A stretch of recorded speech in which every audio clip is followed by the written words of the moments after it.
Bonjour Guillaume, Salut, ça va? ça va et toi? Ouais, ça va. Merci d'avoir accepté mon invitation. Bah, avec plaisir. T'es mon premier invité masculin. Ah, Ouais, je me sens honoré du coup. ouais, t'as une petite pression quand même, Ah, avoue. petite pression, ouais. Il y a beaucoup de sujets que je voulais parler avec toi aujourd'hui. Mais déjà, je crois que t'as vécu une expérience un peu particulière la semaine dernière. L'Ironman, c'est Ouais. ça? Ah ouais, ouais. Excuse-moi, tu vis trop de trucs extraordinaires en une J'étais là en semaine. train de réfléchir, merde, est-ce qu'il y a un autre truc qui est sorti?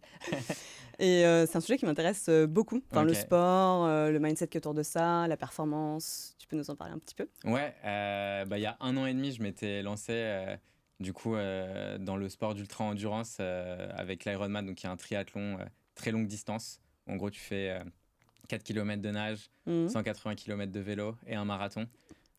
C'est Rien que vraiment, ça. ouais, c'est un sport de débile en vrai. Il y en a qui aiment se faire mal apparemment. Ouais, c'est clair, c'est clair. Et très souvent, je me suis demandé pourquoi je faisais ça.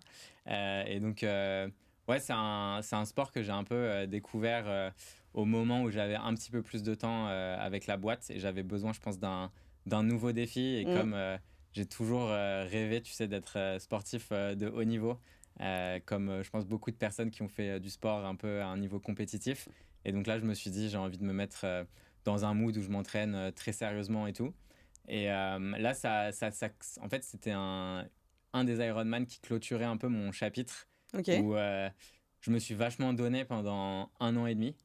Et au bout d'un moment, enfin, je l'ai beaucoup documenté. Mm. Il m'est arrivé des trucs trop, trop cool parce que du coup, j'ai pu m'entraîner avec des athlètes olympiques. Tu vois, enfin, Oh j'ai waouh. rencontré, tu vois, des mecs qui sont des pros et j'ai pu voir de près leur vie au quotidien. Et j'ai réalisé que c'était pas du tout ce que je voulais faire.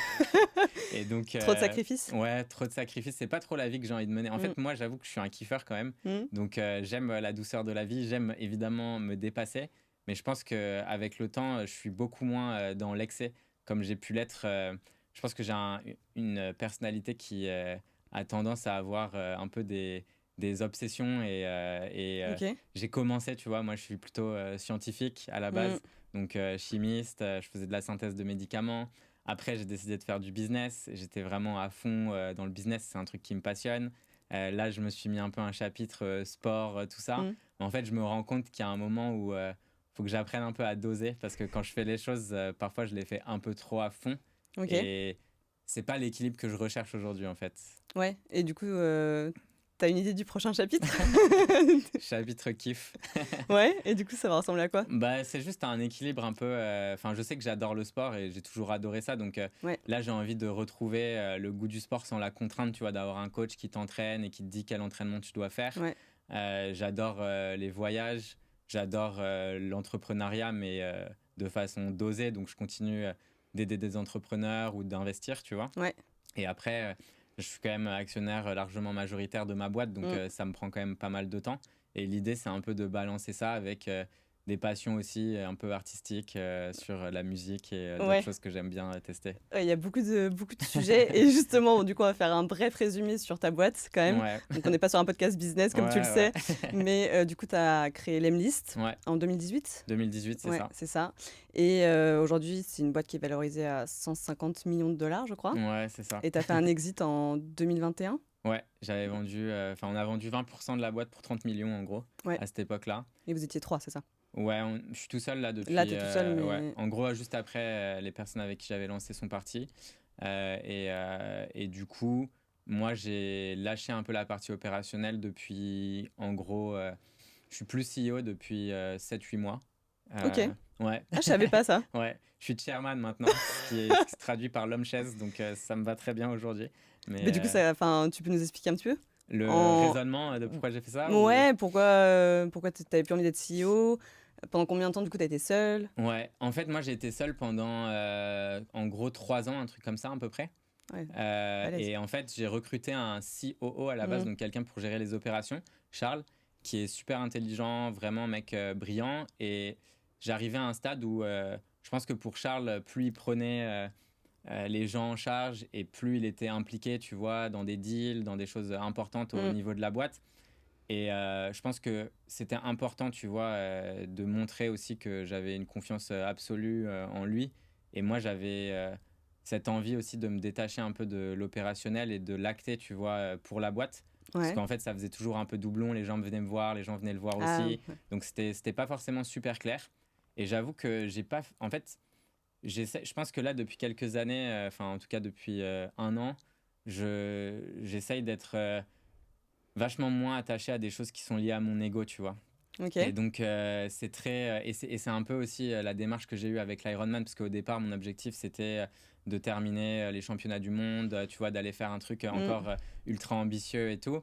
Et en fait, je trouve que il y a beaucoup de choses que j'ai pu faire dans ma vie qui étaient liées à ce que les autres peuvent penser de moi, des cases un peu à cocher.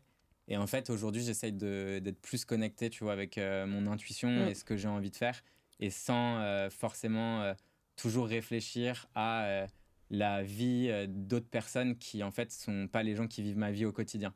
Et donc tout le monde était un peu choqué, tu vois, quand j'ai annoncé que bah, je voulais plus être CEO et que Mm. en fait Charles était vraiment genre la meilleure personne pour ça. Mais en fait la boîte elle se porte ultra bien et c'est génial. Et après moi je continue d'aider quand il y a besoin. Je suis toujours à bosser avec Charles au quotidien, mais je suis plus du tout autant dans l'opérationnel qu'avant, quoi. Ok, donc du coup, tu continues à avoir tes parts. Ouais. C'est juste que tu n'as plus le statut de Et mon CEO. salaire aussi. Ton salaire, ouais, voilà. Mais du coup, tu as juste plus ce statut-là. Et en fait, c'est Ouais, plus le fait d'avoir perdu le statut ouais. en lien avec ton ego que vraiment, parce que le quotidien, au final, il reste plus ou moins Ouais, le le même. quotidien a pas trop changé depuis que j'avais recruté Charles, en fait. Ouais, c'est ça. Bah, évidemment, les 6 premiers mois où il était là, c'était comme avant, donc je taffais toujours autant. Mais là, depuis en gros, globalement 1 an, Ouais. où j'ai lâché de plus en plus, tu vois, les rênes. En réalité, ouais, non, ça a pas changé. Et pour moi, c'est un confort de vie qui est exceptionnel. Et du coup, c'est quoi tes journées? Enfin, s'il y avait une journée type Guillaume Moubèche, c'est quoi? Ah, il n'y a jamais de journée type, Ah, mais j'adore. il y a toujours du sport, en Ouais. vrai. Tous les jours, je fais du sport. Ensuite, ça peut être. Je pense, en fait, je crée quand même pas mal de contenu toujours, Mm. parce que j'aime bien ça. Donc là, je suis en train d'écrire un livre. Un deuxième livre. Ouais, un deuxième livre, Ouais. ouais. On mettra le premier dans la barre d'infos. Toujours sur le business. Ok. En fait, c'est inspiré d'un livre d'Eric Severs. Je sais pas si tu l'as lu, je pense que tu kifferais. Comme je sais que tu es vachement connecté aussi avec tes énergies et tout. Ça Vas-y. s'appelle How to Live. Donc, Ah non, j'ai pas lu en gros, celui-là. comment vivre sa vie. Et en fait, chaque chapitre, ça t'apporte une réponse qui est conflictuelle avec le chapitre potentiellement d'avant ou d'après. Ah, super Donc, intéressant. tu vois, Ah par ouais. exemple, il va dire fais-toi un maximum d'amis, et il va t'expliquer pourquoi avoir des amis c'est ultra important et que c'est le truc qu'il faut que tu chérisses et tout. Et après, c'est en mode vis ta vie seule. Parce qu'en fait, quand t'es seul, t'es jamais déçu, t'es machin, t'es Ouais, truc. toute la Ouais, c'est contradiction. ça. Et t'as des contradictions surtout sur le Ouais. couple, sur la façon de vivre sa vie, et c'est vachement, ça se lit très rapidement. Et en fait, quand tu lis ce livre, il y a des chapitres avec lesquels tu vas vachement raisonner Ouais. et enfin, tu vas te dire mais oui c'est exactement ça machin. Et c'est cool, tu sais, de noter en fait les chapitres qui te parlent énormément, parce qu'en fait à la fin tu te rends compte que il n'y a pas réellement de façon de vivre sa vie, que Ouais. chacun devrait pouvoir la vivre comme il l'entend. Et du coup j'ai écrit un livre business qui s'appelle How to Build a Billion Dollar Company, donc comment faire en gros une licorne. Et je prends Stylé. 33 façons très différentes de le faire. Et Ouais. du coup, comme j'ai rencontré pas mal de milliardaires ou de gens qui ont monté des boîtes Mm. à valoriser à plusieurs milliards, et ben j'ai eu plein d'histoires, d'insights, de trucs que je mets et des anecdotes que je mets dans ce livre. Et l'idée, c'est montrer un petit peu une fenêtre sur toutes les Mm. opportunités qu'il y a de construire une boîte, pour que les gens, tu vois, ne se sentent pas un peu cloisonnés. Parce que en réalité, tu vois, je pense qu'on a tous une personnalité qui est différente. C'est ce qui fait qu'on est unique. Mm. Et l'objectif, en fait, quand tu montes une boîte, si tu veux qu'elle fonctionne vraiment, il faut que ça soit vachement aligné avec qui t'es en tant que personne. Sinon, tu vas t'essouffler. Ouais. Si tu dois mettre un masque tous les jours, oui, tu peux tenir 1 an, 2 ans, 3 ans, mais au bout d'un moment, ça marchera pas. Mm. Alors que si tu es aligné, déjà, ça se ressent de ouf. Et ensuite, derrière, c'est aussi ton avantage compétitif unique. Et le but, tu vois, c'est avec ce livre, c'est d'essayer de pousser les gens à se dire, bah, en fait, c'est quoi toi, par exemple, tu as des gens qui vont se dire, en business, je dois être super agressif, je suis un requin, machin, etc. Alors qu'au fond, c'est vraiment des gentils. Toi, moi, je suis un peu un bisounours, quoi. Je vis dans un monde où... Non, mais c'est vrai, tu vois, genre, j'essaye d'aider un maximum de personnes. Ça me fait mal au cœur quand je vois quelqu'un qui va pas bien. Enfin, tu vois, genre, Mm. j'ai beaucoup d'empathie et tout. Et faire le shark en business pour essayer de squeezer 5 euros, 10 euros, 100 Mm. euros à un freelance parce que je sais qu'en fait, il a besoin de ce taf et tout, c'est pas ma façon de faire, tu vois. Ouais, ouais. Mais t'en as, en fait, c'est dans leur nature d'être beaucoup plus shark. Et en fait, ça peut très bien marcher. Tu as des exemples d'entrepreneurs qui sont des gros connards et qui arrivent à réussir. Ouais. Et quand je dis ça, c'est pas forcément un jugement de valeur, tu vois, c'est juste c'est la Bah, vie, quoi. Tu vois, ouais. il y a des méchants, il y a des gentils. Et puis ce il y que a j'allais des... dire, c'est ce que toi tu les considères comme des gros connards, Ouais, que c'est ça. d'autres personnes se diront, bah Non, ils sont non, smart, ils sont. Ouais, ils ont le goût du exactement. business et c'est C'est ça, normal de ouais. profiter de son levier. Et peut-être qu'ils ont raison, tu vois, il n'y a pas une seule façon de voir le monde. Mais moi, j'avoue que, tu vois, genre, ça serait totalement désaligné avec la personne que je suis et je pourrais pas le faire, tu vois. Ouais, mais du coup, ça marche avec les personnes et ça marche aussi, je trouve, beaucoup pour les lancements. Hmm. Comme je te disais, du coup, cet épisode va sortir le jour de mon Oh lancement. là là, le webinar, le fameux. Et bah, typiquement, tu vois, le Hmm. Webby, c'est une forme de lancement. Ouais. Et en vrai, si t'écoutes les gens, t'as l'impression que les Webby, ça marche pas, etc. Hmm. Sauf que du coup, comme tu dis, je me suis dit, vas-y, c'est quoi mon truc? Mon Ouais. truc, c'est que je suis trop forte en live. Ouais. J'arrive à catcher l'attention des gens. Et du coup, bah, vas-y, go sur ce format-là, quoi, Bah, tu vois. t'as grave raison, ouais.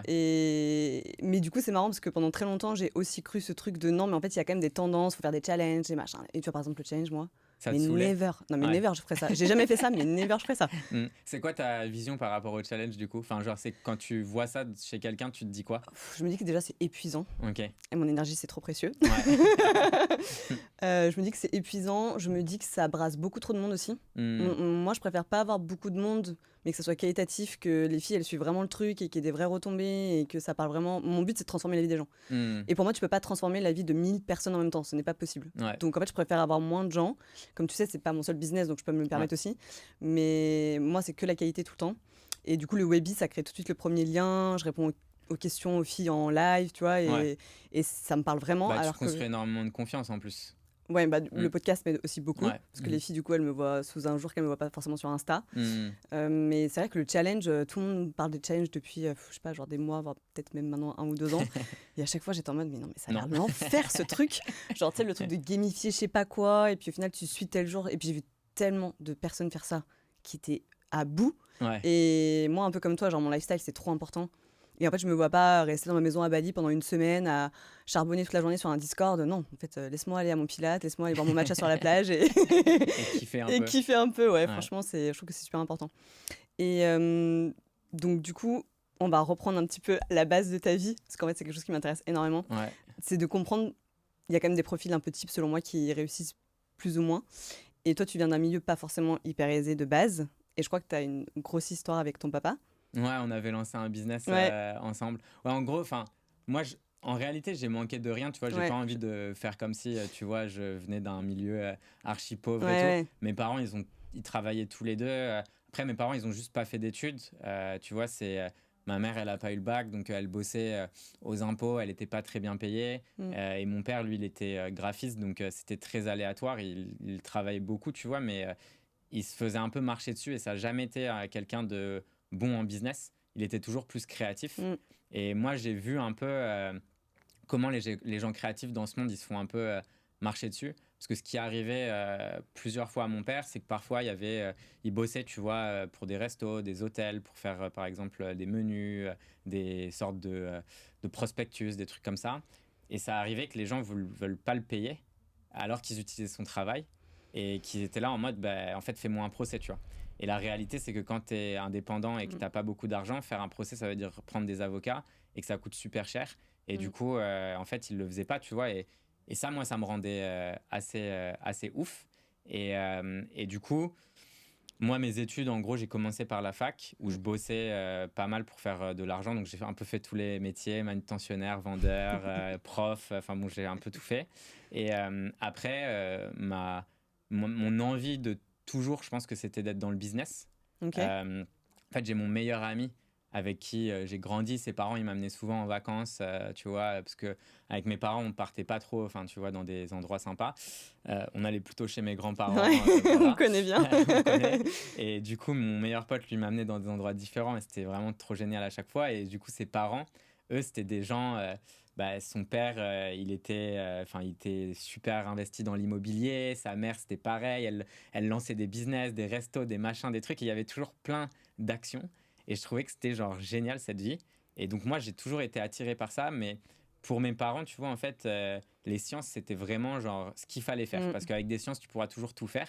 Et donc moi, ils m'ont un peu poussé vers ça. Et quand j'ai eu, en gros, mon diplôme après, parce que je suis parti en école d'ingé en chimie, je me suis dit, bah, j'ai envie de faire un peu de business. Et je suis rentré en école de commerce. Et là, à ce moment-là, je me suis dit, pour rentabiliser le truc, je vais lancer un business et j'essaierai d'avoir tous les profs ou les gens que je peux capter pour leur dire, genre, challengez-moi, qu'est-ce qu'on doit faire, nan, nan, nan, et tout. Et je me suis dit, comme mon père, lui, c'était créer un peu sa petite machine pour faire de la sérigraphie, donc imprimer sur des tissus, en gros. Et je me suis dit, t'as 7 milliards de personnes, tout le monde porte un t-shirt tous les jours, c'est un énorme marché, on y va, on va devenir milliardaire. Et ça s'est pas du tout passé comme ça. Ouais. Ouais. Mais au final, vous avez appris, enfin, tu as appris des choses sur la relation avec ton papa aussi, je pense. Ouais. Là-dedans, et aujourd'hui, je pense que tu regrettes pas. Non. En fait, aujourd'hui, je regrette rien, tu vois, et je suis trop content parce que moi, en fait, je pense que j'avais une pression de me dire, j'ai envie, tu vois, de faire en sorte que ça marche de ouf. Et comme je suis quelqu'un de super optimiste, je croyais vraiment tout ce que je disais, quoi. Et je me rappelle, avec le recul, ça me fait rire aujourd'hui, mais à l'époque, tu vois, je mettais la pression à mon père, le pauvre, miskin, qui travaillait pour faire des t-shirts et il en faisait genre beaucoup. Et je disais, mais il en faut plus. Quand on va mettre le site, tu crois qu'on va pas avoir de commandes, on va être débordé. Moi, j'ai pas du tout envie que les gens ne puissent pas les livrer. Le customer support, c'est le plus important, l'expérience client et tout, tu vois. Et en fait, quand on a lancé, on a eu genre à peine 6 ventes, quoi. C'était genre vraiment l'échec. Et après, toute ma stratégie que j'avais créée, c'est-à-dire que j'avais créé une communauté autour de Paris à la base pour faire le lancement, parce que la marque, elle s'appelait Paris reste un rêve. Et donc, après, l'objectif, c'était que la communauté convertisse en clients, qu'on ait tellement de clients qu'il y ait du bouche à oreille, et qu'après, bouche à oreille, c'était richesse absolue, tu vois. Mais pas du tout, puisque le début n'a pas du tout fonctionné. Et à ce moment-là, en fait, moi, je me suis senti ultra con par rapport à mon père, et j'avais aussi un peu honte parce que on n'avait pas d'argent pour faire ce business. Moi, tu vois, j'avais dépensé pour l'école, donc j'avais pas de cash en plus. On avait mis 1 000 € tous les deux pour faire les t-shirts. Et puis en fait, après, c'était fini, quoi, tu vois. Et j'avais pas de trucs pour aller tester des ads, des machins, des trucs. Et j'avoue qu'à ce moment-là, je me suis dit, putain, en fait, genre, c'est pas le bon business. Et j'avais un peu honte, tu vois, de l'échec. En fait, je pense que c'est ça, je me sentais honteux. Et après, du coup, j'ai un pote de promo qui a vu que je m'étais donné, qui m'a dit, vas-y, rejoins-moi, je fais de la prospection commerciale B2B, nanana, et tout. Je savais pas du tout ce que ça voulait dire. Et du coup, c'est lui qui m'a fait rentrer un peu dans ce truc de prospection commerciale. Et donc, on avait une agence après, tous les deux, où on aidait des entreprises un peu partout dans le monde à faire leur prospection pour trouver leurs clients. Et donc ça, j'ai fait ça pendant un temps. Et après, je me suis dit, je pense, le côté ingé qui s'est dit, genre, faut que tu fasses du logiciel. Et c'est là où j'ai lancé Lemlist après en 2018. Mais c'est vrai que pendant, je pense, 1 an et demi, tu vois, je parlais plus à mon père. C'était quand même dur parce que c'était quelqu'un avec... mon père, c'est quelqu'un avec qui je m'entends très bien et tout. Mais il y avait ce truc un peu récurrent où pour lui, c'était, je passais d'un projet à l'autre. Il se disait, mais en fait... t'as des diplômes, t'as payé. Maintenant, tu vois, il va falloir que potentiellement, genre, tu fasses de l'argent parce que c'est compliqué et tout. Et j'avoue que les débuts, en fait, c'était des moments difficiles parce que, moi, je me suis vachement isolé au bout d'un moment parce que j'étais là, en fait, sur l'Emlist, ça faisait globalement 3 trucs que j'essayais parce que, bon, j'ai omis une parenthèse où je suis parti en Russie, où j'ai dépensé tout l'argent que j'avais fait avec l'agence pour essayer de lancer un truc avec des Russes qui n'a pas du tout marché. Bref, plein de galères. Mais du coup, j'étais là en mode, c'est un peu ma dernière chance. Et il faut que je me donne à fond pour que ça marche. Et du coup, je me suis beaucoup isolé à ce moment-là. Et c'était pas facile forcément, quoi. Ouais, émotionnellement surtout. Ouais. Mais par contre, comme tu sais que c'était ta dernière chance, au final, est-ce que c'est pas à chaque fois qu'on arrive au bout du bout Bah si, ça c'est sûr. Moi, j'ai failli finir à la rue. Et en fait, c'est quand tu es à deux doigts de finir à la rue que tu te dis, bon, là, en fait, il faut... C'est exactement ça. Trouver des solutions, quoi. En fait, je pense que, tu sais, il y a toujours cette question, est-ce que la situation actuelle est suffisamment inconfortable pour que je rentre dans une phase de croissance personnelle pour réussir à atteindre une situation que j'aimerais ou en tout cas qui m'attire, tu vois. Parce que en réalité, je trouve que même si c'est un système de pensée qui n'est pas toujours correct, quand tu veux quelque chose d'un peu inaccessible, il y a forcément toujours un peu un sacrifice à faire pour l'atteindre. Ça veut pas dire, et quand je dis sacrifice, ça veut pas dire que ça doit forcément être de la souffrance. Parce que ça, moi, tu vois, je l'ai cru pendant très longtemps, tu vois, que en fait, s'il n'y avait pas de pénibilité, il n'y avait pas forcément de résultats. Tu vois, j'associais beaucoup, et je pense que c'est lié au sport ou à mon enfance ou à d'autres choses, mais j'associais beaucoup la pénibilité et la souffrance avec quelque chose qui en valait la peine. Parce qu'après, tu vois, moi, mes grands-parents, c'est des paysans. Mon grand-père, quand il était à la retraite, il était sur les chantiers. Donc moi, quand j'étais petit, j'allais sur les chantiers. Je portais des parpaings d'un point A à point B. À la fin de la semaine, on me donnait 10 francs. J'avais l'impression d'être le roi du pétrole alors que j'étais l'enfant qu'on exploitait. Mais du coup, tu vois, j'avais vraiment ce truc de le travail. Enfin, tu vois, ma vision de l'argent, c'était un peu ça. Comme quand j'ai commencé à taffer en tant que manutentionnaire, c'était ça. Hein, je portais des cartons, je pliais des trucs, c'était dur, c'était chiant. Et en fait, c'est ça qui m'apportait de l'argent. Et les études, peut-être que ça me saoulait, mais je savais que c'était un sacrifice en tout cas pour arriver à quelque chose qui me rapporte quelque chose. Mais ouais. Et du coup, ouais, c'est marrant parce que du coup, tu avais plein de métiers Ouais. différents. Mais à chaque fois, ça t'a rappelé. Est-ce que c'est l'entrepreneuriat qui t'appelait? Ou du coup, est-ce que c'était l'envie de vouloir faire de l'argent? Moi, j'adore l'argent. Ouais. Je sais qu'en France, on n'a pas trop le droit de dire ça. T'inquiète, tu peux tout dire ici. Ça va. Non, mais en fait, moi, j'adore l'argent parce que... Enfin, bon, déjà, je pense que j'ai eu une désillusion par rapport à l'argent parce que pendant un temps, comme beaucoup de personnes, tu penses que l'argent, ça peut résoudre tous tes problèmes. Et puis, quand t'en fais beaucoup, tu te rends compte... Enfin, tu vois, je suis devenu multimillionnaire avant mes 30 ans. J'étais trop content, mais en fait, je me suis rendu compte que c'était pas ça, tu vois, personnellement, qui me rendrait plus heureux. Que ce qui est important, c'est le chemin sur lequel tu es, tu vois. Et après, il y a des choses, évidemment, que l'argent peut acheter. Enfin, tu vois, pouvoir donner de l'argent à mes parents, ça me fait ultra kiffer. En fait, c'est un des trucs qui me fait le plus kiffer, honnêtement. Après, m'acheter des trucs perso, je suis pas quelqu'un de très bling-bling, j'aime bien les expériences. Donc, dépenser sur de l'expérience, j'adore ça. Après, le reste, tu vois, je suis pas spécialement... j'ai pas besoin d'avoir un jet, un yacht, un machin pour kiffer, tu vois. Mais c'est vrai que du coup, enfin, j'entends toujours ça, donc c'est pas mon cas, hein, mais j'entends toujours ça que quand tu gagnes beaucoup d'argent d'un coup, parce qu'en plus, toi, c'est arrivé d'un coup avec l'exit, quoi, du coup, que en fait, c'est juste un amplificateur de ce que t'es.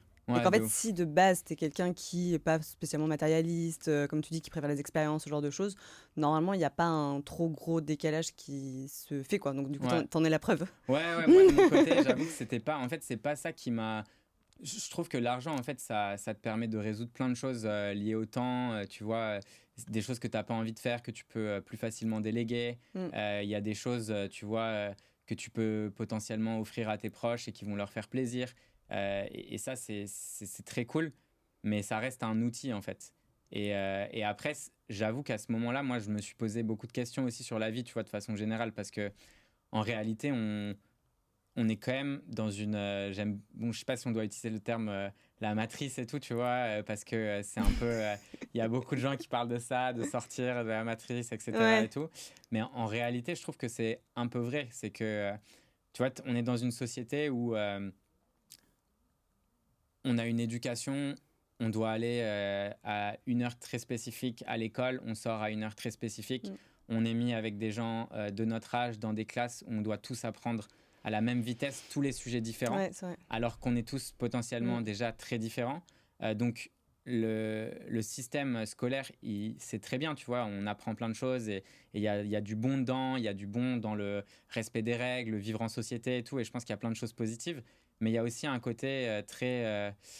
on veut que les gens soient normés et du coup, on est aussi, quand on rentre dans le monde du travail, un peu dans ce truc où pourquoi tu travailles? Je travaille pour avoir de l'argent. Pourquoi tu veux de l'argent? Pour payer mon loyer et pour potentiellement te faire le week-end. Et donc, en fait, on a toujours ce truc qui est un peu sans fin. Et moi, je suis arrivé à un stade où j'ai eu une chance énorme de plus avoir besoin d'argent. Enfin, tu vois, demain, la boîte, elle s'écroule et moi, tu vois, tout se termine. J'ai de l'argent pour le reste de ma vie et je vivrai très bien, tu vois. Et donc, je suis arrivé à un stade où j'étais là en mode, tu vois, c'est quoi le sens de la vie, quoi? C'est assez deep, tu vois. C'est deep, mais en même temps, je pense que t'es pas le premier à te poser ce genre de questions après avoir fait autant de millions. Enfin, tu vois, c'est une question qui est légitime. Mais du coup, t'as trouvé la réponse à la question? Je pense que c'est une question un peu... c'est un peu toute ta vie, non? Ça sera un peu toute ma vie, mais par contre, je pense que j'essaye d'avoir une vie assez intentionnelle. Donc, je m'autorise déjà à tester des choses et à voir si ça me plaît ou pas. Et je pense que c'est un truc qu'on devrait tous beaucoup plus faire parce que très souvent, on rentre dans des métiers, dans tu vois, des habitudes qu'on fait un peu de façon quasiment automatique et où on ne se pose pas trop ce genre de questions. Et je trouve que, en fait, moi, j'ai grandi, tu vois, avec... ma mère, elle a toujours eu beaucoup de regrets par rapport à ce qu'elle faisait de sa vie, tu vois. Elle a perdu sa mère jeune, elle a perdu son frère, son père était, mon grand-père était dépressif. Elle l'a retrouvé, tu vois, les veines ouvertes dans la baignoire. Elle l'a vu quand on lui mettait des thérapies, tu vois, où on te mettait des électrochocs. Ah ouais, Enfin, toi, c'était vraiment à des trucs, l'ancienne, ouais. ouais, à l'ancienne, des trucs très durs et tout. Et donc, ma mère, en fait, très rapidement, elle avait besoin de stabilité, de trucs et tout. Elle a pris les premiers trucs. Mais du coup, tous ses rêves et tout ce qu'elle voulait faire, c'est passé au second plan. Et moi, j'ai vu en fait ce que ça peut faire sur quelqu'un, tu vois, qui est déjà forcément un terrain fragile. En fait, d'avoir une vie qui n'est pas en pleine conscience sur des choix de vie, des choses que tu pourrais expérimenter. Et j'ai vu ce que ça faisait de ne pas vouloir prendre de risques. Ouais. Et les séquelles que ça peut avoir, tu vois. Et ça, c'est un truc où je me suis toujours fait la promesse de jamais avoir peur de prendre un risque. Et que quand il y avait des choses qui me faisaient peur, il fallait que j'y aille pour au moins voir, tu vois, ce que c'était. Parce que le pire qui peut m'arriver, c'est juste que je me trompe et c'est pas grave, tu vois. Ouais. Et donc ça, c'est un truc où aujourd'hui, j'essaye d'être beaucoup plus conscient de pas trop écouter ce que les autres ou ce que les gens, tu vois, ou même la société. La masse, ouais. Et c'est très dur, en fait, parce que, tu vois, par exemple, quand j'ai annoncé officiellement que j'étais plus CEO et tout, j'ai eu un nombre de fonds d'investissement qui m'ont contacté, de machins en mode c'est quoi la nouvelle boîte que tu lances, tu veux bosser sur quoi. Et en fait, tout le monde me pose cette question, tu vois, en mode c'est quoi ce que tu veux relancer, est-ce que tu veux. Et en fait, j'ai pas envie de relancer un truc. Enfin, c'est moi qui fais. mais vraiment, et en fait, j'ai remarqué, tu vois, un peu cette pression aussi sociale sur en fait, qu'est-ce que tu veux faire, et les gens, tu sais, ils ont besoin d'associer leurs valeurs avec ce qu'ils font et d'associer ta valeur avec ce que tu fais. Et donc, tu vois, typiquement, c'est pour ça qu'on considère que, je sais pas, quand tu dis que tu es chirurgien, c'est plutôt, ou chirurgienne, tu es très bien vu. Quand on dit que, je sais pas, tu travailles avec un métier, je sais pas moi, peu importe, c'est moins bien vu, tu vois. Et en fait, je trouve que, moi, ce que j'aimerais, en tout cas, réussir à atteindre, c'est ce truc où j'arrive à m'en foutre à 2000% de ce que les gens pensent pour être vraiment en pleine conscience de ce que j'ai envie de faire et de ne pas avoir à écouter les autres. Et j'ai la chance que l'aspect matériel, et ça c'est une chance, tu vois, qui est franchement unique, l'aspect matériel qui est quand même parfois essentiel, hein, tu vois, parce que tu as besoin d'un toit, tu as besoin de manger et tout, ça en fait c'est déjà réglé pour le reste de ma vie, tu vois. Après c'est une chance, mais... T'as quand même travaillé pour l'avoir, cette chance. Tu vois, j'ai pas. Enfin, moi, c'est toujours ce que je dis, même à mes élèves, je dis arrêtez de dire que c'est une chance, vous êtes en train de bosser dessus, enfin, tu le mérites, tu vois. Et j'ai fait un épisode sur la méritocratie que je t'invite à aller écouter. Tu mérite ou pas ? Le principe de la méritocratie, il faut vraiment faire très attention. Donc, je pense qu'on a un peu la même histoire, parce que moi, c'était beaucoup par rapport à mes parents. J'ai l'impression que toi aussi, beaucoup ce truc de vouloir prouver sa valeur, etc. Mais en fait, on fait ça parce qu'on a envie de se dire qu'on le mérite. Ouais. Mais en fait, on est censé pouvoir se le prouver qu'à soi et on est censé le mériter qu'à soi, tu vois. Ouais. C'est aussi un sujet très deep. Okay. Mais j'ai fait un épisode là-dessus si tu veux l'écouter. Ouais, j'écouterai. Non, mais c'est cool. Et du coup, tu parlais de la peur, de faire des choses qui te faisaient peur, etc. Quand t'es parti faire ton tour du monde, t'avais cette émotion-là en toi ou rien à voir ? En fait, moi, je suis parti avec mon meilleur pote. Ma mère, elle est italienne, sa mère, elle est juive. Donc, tu vois, c'est le même type de mère. Où, je vois très bien. Tu sais que tu as quasiment la même éducation avec les mêmes peurs, les mêmes... tu vois. Donc, on est parti... moi, je suis parti, j'avais travaillé pendant tu vois, des années pour économiser. J'ai économisé beaucoup d'argent parce que je travaillais tout le temps. Et du coup, je suis parti en mode... On n'a pas non plus de quoi se faire un tour du monde en mode on va dépenser des trucs stylés. Donc, il faut qu'on se loge chez les gens gratuitement. Donc, pour ça, on avait Couchsurfing qui marchait très bien, mais aussi des réseaux sociaux. Et ouais, on avait peur de ouf parce que, déjà, nos mères qui sont là, comment ça, vous allez loger sur des gens, vous les avez rencontrés comment, sur Internet, c'est qui, tu vois, genre, c'est, pour eux, dans leur tête, mais ça y est, ils vont se faire couper en 1000 morceaux. Et donc, ouais, c'était... C'est un voyage et j'ai vachement appris de mon meilleur pote qui, lui, en fait, j'ai vachement essayé de m'en inspirer, tu vois, dans ma façon d'être. Moi, je pense que j'ai pris beaucoup d'anxiété de ma mère, puisque depuis que je suis tout petit, tu vois, à chaque fois que j'étais invité chez quelqu'un, avant de partir, ma mère, c'était quand vous avez fini de manger, tu te lèves et tu débarrasses, Ouais. t'es poli, tu dis nanana, T'enlèves tes chaussures. C'était vraiment tous les trucs où genre, moi j'avais une liste dans ma tête, je partais, et il y avait des fois où j'étais chez les gens et j'arrivais Trop de même pression. pas à dormir, genre je pleurais carrément et je voulais rentrer chez moi parce que j'étais là genre, c'est trop C'est là. trop. C'est trop, tu vois. Et du coup, mon pote, lui, c'est plus l'opposé. En fait, sa mère, elle, évidemment que elle est stressée pour lui, elle l'aime, elle lui a donné de l'amour inconditionnel et tout, mais derrière, il y a quand même ce truc beaucoup plus chill. En fait, tu vois, c'est en mode... je me rappelle, il y a une fois, bon, je te raconte l'anecdote, mais mon pote, il a un truc avec... bon, il passe pas mal de temps aux toilettes.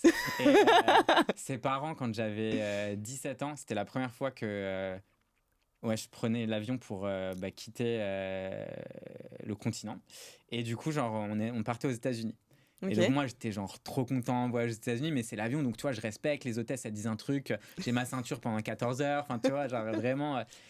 Et mon pote, au moment où l'avion commence à atterrir, Il va aux alors que tu toilettes. vois t'es aux États-Unis, tu vois genre ils rigolent pas du tout quoi. Ouais, c'est vrai. Et ils sont là comme ça, il va aux toilettes. Et du coup, là, l'hôtesse, elle commence à toquer, monsieur, vous devez sortir et tout. Et elle commence à dire, mais c'est qui est-ce qui est aux toilettes? Et là, ça commence vraiment à s'agiter en mode à l'américaine, quoi. Et Ouais. du coup, il y a sa mère qui est là, oh, Ishi, tu vois, genre, chill. Moi, je me dis, ils vont tuer mon meilleur pote. Elle va chercher un couteau, elle ouvre la porte. Lui, il était au chiottes en train de chier, il referme la porte. Bref, c'était n'importe quoi. Et en fait, leur façon d'être, c'est beaucoup plus, tu vois. Il y a une galère pareille, tu vois, au retour, on a loupé un avion parce que son frère avait oublié un sac et tout. Et moi, dans ma tête, c'est on a loupé un avion. En fait, on reste aux États-Unis jusqu'à la fin de nos vies, on va terminer en prison, quoi. Ah oui, t'es du genre Et- stressé. Ouais, à l'époque, quoi, tu vois, genre, j'étais vraiment en mode. En fait, tu sais, c'est ça qui est assez marrant, c'est que je pense qu'on se met énormément de croyances limitantes. Mm. Tu vois, c'est comme un truc. Tu vois, j'ai beaucoup d'argent et tout, mais rentrer dans un palace ou un truc comme ça, alors que, tu vois, à Paris, par exemple, tous les hôtels de luxe, Mm. tu peux aller boire un café. Ouais. Le café, il va peut-être te coûter 10-15 balles, bon, c'est... Ouais. Mais t'es dans un endroit, genre, magnifique, et tu peux le faire. Peu importe, enfin, tu vois, t'as le droit de le faire. Mm. Moi, c'est un truc, jamais de la vie, genre, je me dirais que je peux le faire, tu vois. Et intérieurement, c'est vraiment, genre, il faut que d'abord, je me dise, non, mais, enfin, je dois me convaincre dans ma tête que c'est OK de faire ça. Ah ouais, mais parce que tu penses que tu le fais pas parce que quoi? Parce que ça te saoule de payer 15 balles ton non, café, parce que je me dis juste que... Non, ça, je m'en fous, mais c'est plus le truc de se dire, en fait, rentrer dans un hôtel alors que je suis pas guest de l'hôtel, machin, en fait, c'est un truc qui est en moi de... Bah, je suis pas invité, quoi, tu vois, au truc. Ah Genre, ouais. je m'exclus, je m'auto-exclus. Donc tu l'as jamais fait. Bah si, je l'ai fait maintenant, tu vois, mais pendant très longtemps, Ok. Et c'était un truc où... tu te rappelles de la première fois que tu l'as fait? ouais, Et tu t'es dit quoi? en fait, j'étais grave gêné. Et j'ai cru que j'étais un intrus, parce qu'en gros, c'est un Américain qui venait à Paris et qui m'a dit, viens, et lui, il logeait au Ritz. Ouais. Et il m'a dit, viens, on va prendre un verre au Ritz, tu vois. Ouais. Et du coup, je suis arrivé dans le lobby et les gens, ils me regardaient. Et là, je me suis dit, ça y est, ils doivent savoir, tu vois. Genre, c'est pas là. Ah, je me tu suis penses que ça trompé, se je voit suis sur toi, gêné quoi. et tout. Alors que pas du tout. Ouais. Mais c'était trop drôle, tu vois. Et en fait, je pense qu'il y a plein de gens qui ont grandi avec des parents qui les amenaient dans des beaux restos, dans des machins, dans des trucs et tout. Et pour eux, en fait, c'est normal, tu vois, tout ça. Ouais. Mais Oui. pour toi, Non. c'est un truc où tu peux t'exclure automatiquement, tu vois. Ouais, mais je pense que ça va avec ce que tu disais sur la peur. Mm.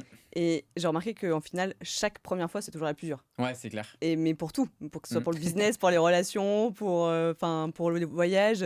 Enfin, là, j'ai pris pour la première fois, enfin, deuxième fois de ma vie, l'avion toute seule pendant plus de 24 heures. 8 heures toute seule à Dubaï. J'étais là, genre, oula, Qu'est-ce que je fais? qu'est-ce que je fais? Ouais, c'est ça, tu vois.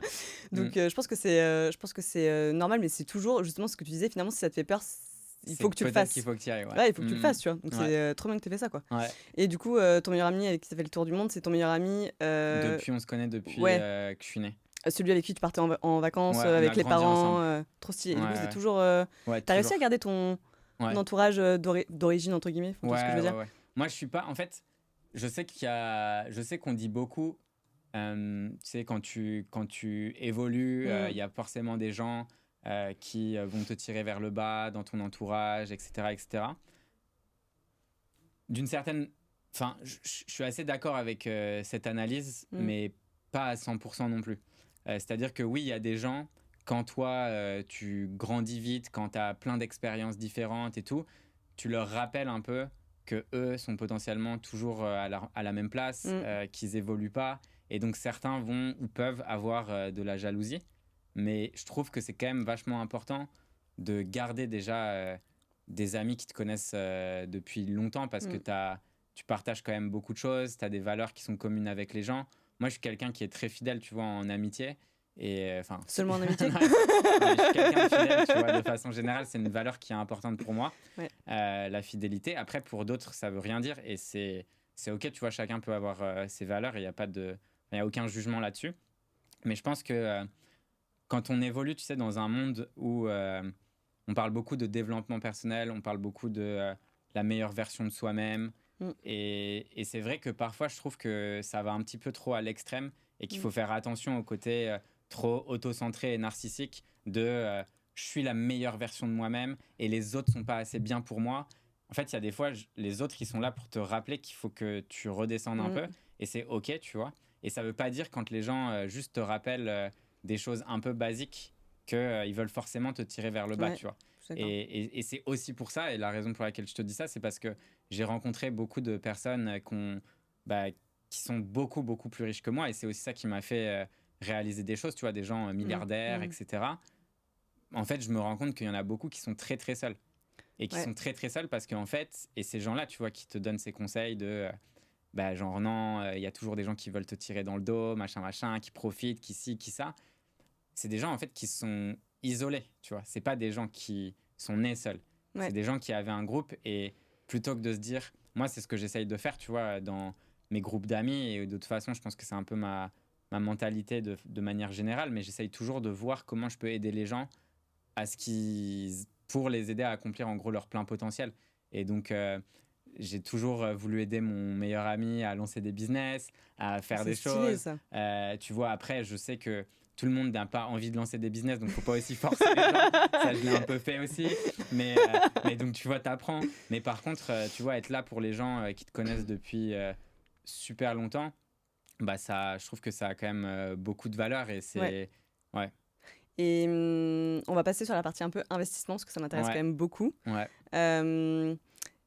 Aujourd'hui, je pense que c'est plus vraiment toi qui gères cette partie-là de ta vie. Enfin, je pense que tu as délégué un peu une partie. Mais tu as quand même une vision et un regard et un œil sur ce qui se passe. Il faut de ouf. Et du coup, aujourd'hui, t'es pas obligé de rentrer dans les détails, mais c'est quoi un peu, dans quoi tu as investi Est-ce que c'est quelque chose qui te plaît? Qu'est-ce que tu dois faire en termes d'investissement dans les années qui arrivent? Ouais, c'est l'investissement qui marche, c'est l'investissement chiant. Enfin, en réalité, tu vois, c'est des trucs très basiques. Moi, j'investis, tu vois, tous les mois dans les stocks, dans la crypto, tu vois, je fais des trucs un peu automatisés. Et ça, sur le long terme, ça rapporte bien. Et ça, je le fais, tu vois, depuis des années. Donc, en vrai, au bout d'un moment, tu construis un patrimoine qui roule tout seul. Qui roule tout seul. Et en fait, surtout, qui te permet... tu vois, moi, j'avais pris 10 millions. Je pense qu'en quelques années, mon cash, tu vois, en tout cas ma liquidité dispo, elle a quasiment doublé. Et du coup, c'est des trucs où même si tu te dis que tu es à 5% annuel, en fait, c'est exponentiel. Donc, du coup, c'est énorme par rapport à juste ce que toi, tu dépenserais pour ton lifestyle. Et donc, c'est largement suffisant. Mais en investissement, moi, j'aime bien des trucs d'IMO un peu... j'ai fait pas mal de trucs avec la boîte parce que on fait beaucoup de vidéos pour les teams. Donc en fait, acheter un loft à Paris qui est un studio vidéo et ensuite moi je le loue à la boîte, en fait ça c'est des trucs qui se rentabilisent tout seul. J'ai acheté une maison, tu vois, dans le sud de la France parce que on fait beaucoup de retreats avec les équipes et donc plutôt que de tout le temps louer des endroits différents, en fait là tu as un endroit, tu as 800 mètres carrés, c'est une énorme maison, salle de sport, machin, et tu vois, je peux organiser des trucs là-bas et pareil, tu vois, donc je suis content parce que c'est une maison qui m'appartient et à côté, ça sert de ouf à la boîte. On a des expériences trop cool. Donc ça, dans l'IMO, c'est des trucs que j'aime bien faire et je trouve qui marchent quand tu as une boîte qui fait du cash flow. C'est assez facile en fait à rentabiliser, à faire des choses qui, globalement, tu vois, s'autofinancent. Et en gros, tu autofinances un asset qui va se rentabiliser en 10 ans, tu vois, et ça, c'est cool. Après, il y a des trucs boring, tu vois, genre les assurances vie, les trucs comme ça. Ça, je capte pas tout. Ça, je laisse plutôt mon family office gérer parce qu'ils connaissent un peu mieux tout ça, donc les produits structurés. Après, il y a des trucs genre plus private equity, donc investir dans des fonds qui, eux, vont faire des investissements. Et en dernier, investissement en start-up. Donc ça, j'ai investi quelques millions en start-up là au cours des dernières années. Quelques millions. Ouais, je sais pas, dans 3 millions, un truc comme ça, 2-3 millions. Et ça, ouais, c'est un truc qui est assez cool. Moi, j'aime bien regarder, tu vois, et avoir des insights sur des projets, voir un peu comment ça marche, quels sont les chiffres, me rendre compte que c'est très dur d'avoir des business qui fonctionnent vraiment. Ouais. Ouais. Ouais, parce que du coup, donc c'est ton dernier investissement, donc c'est là où tu investis le moins, tu Hmm. dirais, mais c'est celui qui t'intéresse le plus du coup. Ouais, bah en fait, investir dans des stocks, c'est pas très intéressant, quoi. Ouais. Tu vois, c'est toujours la même chose. Tu prends un ETF et après, c'est tous les mois pareil, ou la Mm. crypto, c'est pareil, quoi. Ouais, Donc, j'apprends pas grand-chose. ouais, Alors que là, bah en fait, quand j'investis, les gens, tu vois, ils me demandent aussi pas mal de conseils et tout. Donc, ça m'arrive d'accompagner des entrepreneurs et c'est toujours cool, tu vois, de pouvoir aider. Et après, il y a aussi des business où je me dis, putain, tiens, j'aimerais bien comprendre, tu vois, comment ça fonctionne. J'ai investi dans un resto ouais, qui marche vachement bien et c'est ouais. cool, tu vois, de voir comment tu fais pour créer un resto qui est ultra rentable. Alors que les restos, c'est des trucs qui potentiellement, c'est compliqué, tu vois, de Surtout en faire, France, ouais. ouais, surtout en France, de faire des trucs qui marchent bien. J'ai investi des fois dans des trucs de wellness parce que je trouve que ça m'intéresse et j'ai envie un peu de voir. Ok. Il y a des fois des investissements que j'ai faits. J'avais un ancien coach de basket qui avait monté la Hoops Factory, donc Mm. l'équivalent du Five, tu sais, des terrains de foot un Ouais, peu comme ça, ouais, mais bon pour le basket. Là, il voulait relancer un truc, bah tu vois, je l'ai aidé à lancer son truc. ouais. Ok. Donc j'ai un peu tout type d'investissement. Et c'est quoi du coup le pitch qui fait que tu acceptes C'est- en- d'investir? Bah, malheureusement, c'est vachement aléatoire. Mm. Je regarde plus les projets si ça m'intéresse. Et après, il y a aussi d'où ça vient, tu vois. Genre, par exemple, des fois, c'est des fonds qui m'écrivent en mode bon, le tour, il est oversubscribed, mais le founder, il aimerait trop t'avoir dans l'aventure parce que, je sais pas, il suit toutes tes vidéos, nanana. Est-ce que tu as envie de mettre un ticket aux mêmes conditions que nous sur tel truc, Ouais. tu vois? Donc, des fois, je me dis bah ouais ça peut être cool, tu vois, si les fonds ils ont fait une due deal, ils ont passé du temps à regarder et tout, je me dis bah ça peut être intéressant, c'est une boîte française qui veut se développer à l'international, je peux les aider, ça peut être cool. Des fois c'est juste parce que le projet m'intéresse, donc c'est Ouais. vraiment juste le pitch du projet, quoi, et ça c'est Ce que tu disais, genre, quoi faire avec une cave? ouais, exactement. Autre sujet. Ça pourrait, faut pas sortir ça de son contexte. Ah oui, pardon. Que On faire parle du avec- sujet de podcast, on hein, parle ouais. du podcast, voilà, remettons le contexte.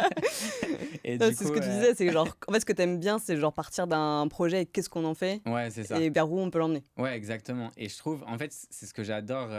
En gros, j'adore la construction dans l'entrepreneuriat. Moi, je Ouais. pense que je suis vraiment un builder, tu vois. Genre, j'aime bien le côté, il y a rien et il y a quelque chose qui se passe. Tu vois, là, Ouais. j'ai racheté un appart à Paris Ouais, et du coup, il faut tout reconstruire. ok, Et j'adore ça, tu vois. ouais. Aller chercher les matériaux, regarder les inspi, ce que j'ai envie de mettre, comment, genre designer avec. Enfin, tu vois, genre ça me fait kiffer. Ok. Si jamais Mm. tu t'ennuies, faut que je fasse ça dans ma maison à Bali, donc j'ai pas le temps de m'en occuper. Très bien, je t'enverrai mes moods Pinterest, Ah, j'adore. mes moods tropicales. Et du coup, aujourd'hui, t'as 34 ans. Ouais, c'est vrai. Ouais, c'est ça, hein. Ouais. Je dis pas de T'es bêtises. bien informé. Et tu dois vieillir un peu comment? Non, mais ça m'intéresse Beau vraiment. gosse. J'en sais rien. Comment je me vois Non, ça vieillir. m'intéresse parce qu'en vrai, Ouais. en vrai, si vous le savez pas, il y a genre des centaines d'interviews de toi déjà présentes sur toutes les chaînes francophones et même anglophones. Et je trouve que les gens osent pas trop te poser des questions sur ta vie perso en fait. Ouais, c'est vrai. Et moi, ça m'intéresse. Ça t'intéresse? Mm. Non, comment je me vois vieillir? En fait, je pense que j'ai réalisé que je voulais vraiment une vie extraordinaire. Mm. Et vie extraordinaire veut dire faire des choix qui sont pas forcément toujours comme ce que la plupart des gens ont envie de faire. Conforme, ouais. Donc moi, j'adore l'été, j'adore la nature et je sais que j'ai envie de passer du temps entre plusieurs villes. Je me vois pas trop passer du temps dans la même ville toute ma vie. Peut-être que ça changera. Après, j'ai envie de fonder une famille, tu vois, dans les années qui viennent et tout. En tout cas, c'est un de mes objectifs. Après, tu vois, faut être avec la bonne personne, faut trouver le contexte qui fonctionne bien. Mais c'est un des trucs que j'ai envie de faire. Ouais, je pense que c'est une expérience. Je le vois avec mes neveux, je les vois grandir et tout, et c'est trop cool de voir. Tu vois, je vois mon frère. Il est avec la femme qu'il aime, qui est aussi sa meilleure amie. Ouais. Et tu sais, en fait, tu as quelqu'un que tu aimes qui est aussi ta meilleure amie. plus toi, ta personnalité, et tu crées un nouvel être. Et ensuite, cet être, c'est un peu genre un mélange des deux, mais qui a aussi son caractère. Je sais pas, c'est génial, tu vois. Ouais. Et c'est un caractère qui, en plus, découvre la vie et te la fait découvrir en même temps. Je trouve que c'est trop bien, tu vois. Et il y a un truc avec, je sais pas, la jeunesse et la façon dont les enfants découvrent le monde qui est, je pense, génial, tu vois, quand tu es un adulte, de pouvoir redécouvrir ça à travers leurs yeux. Parce que moi, je suis quand même assez convaincu que le rêve de tous les adultes, c'est de redevenir enfant, tu vois. C'est clair. Et moi, j'aime bien juste assumer le fait que c'est OK d'avoir une vie d'enfant. Et j'adore tous les trucs débiles des enfants. Je rigole pour rien. Enfin, tu vois, c'est tous les trucs que les enfants adorent quand ils rigolent. Moi, ça me fait rire aussi. Et je suis pas quelqu'un, tu vois, qui va me prendre au sérieux, même si des fois, j'avoue que ça peut parfois tourner un peu à la beaufrie. Mais c'est pas grave, tu vois. Je l'assume et j'aime bien vivre simplement comme ça, quoi. Ah, mais c'est trop bien. Et du coup, ton frère, il est plus âgé que toi ? Ouais, il est plus âgé. Il a 3 ans de plus. Et vous êtes... Est-ce qu'on est proches ? Ouais. On est très différents avec mon frère. Ok. Moi, j'ai toujours été plus à aimer sortir, tout ça. Et lui, il était plus à rester à la maison, jouer au Warhammer, tu vois, faire un truc plus comme ça. Après, mon frère, il est très, très drôle. Genre, c'est quelqu'un qui a vraiment... Enfin, qui est drôle, mais dans l'extrême, tu vois. Donc, il adore me faire chier. Et on a grandi où son jeu préféré, c'était vraiment de me faire craquer, quoi. Donc je pense que grâce à lui, j'ai un mental d'acier.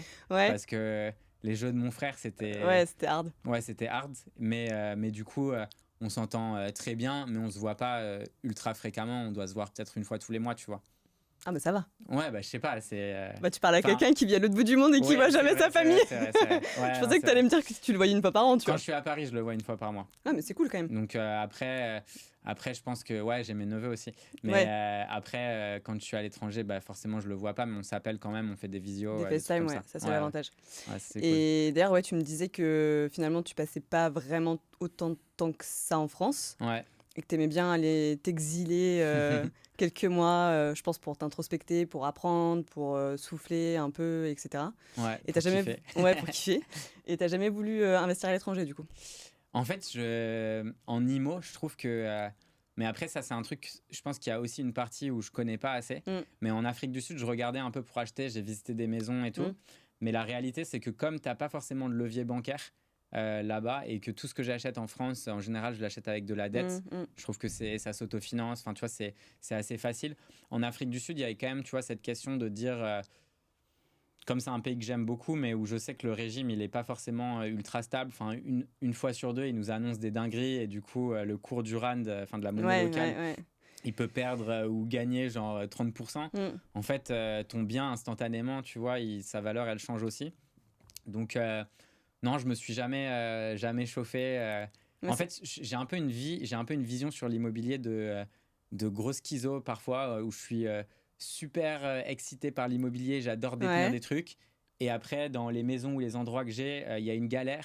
Et je me dis, putain, c'est vraiment de la merde d'avoir un objet physique, genre c'est pas possible et tout. Et donc...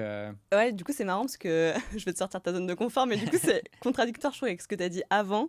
Où en fait, aujourd'hui, comme tu dis, t'as plus vraiment, enfin t'es plutôt à l'abri financièrement. Avec la peur. Ouais, parce qu'en vrai, tu vois, genre moi, du coup, ma maison à Bali, là, elle vient d'être inondée. Ok. Avec les pluies qu'il y a eu de malades. Ouais. Et alors, clairement, j'ai paniqué, tu vois, j'étais genre, qu'est-ce que je fais ? En plus, je suis pas sur place, machin, etc.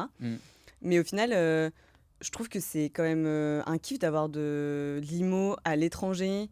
Tu sais que tu as des pieds à terre. Enfin, en plus, tu disais que tu voulais pas vivre au même endroit. Enfin, moi, c'est mon but. Mon but, c'est d'investir à plusieurs endroits. Je t'ai dit Marrakech, Cape Town, Bali, c'est déjà fait. Voilà, peut-être Dubaï. Parce que j'ai envie de me dire, en fait, je peux prendre un avion et rentrer chez moi, mais à d'autres endroits dans le monde, tu vois. Et le restant du temps, en fait, ça peut rester un investissement parce que du coup, tu peux louer aussi ton bien. Il faut juste que tu aies un storage où tu mets tes trucs et puis voilà, quoi.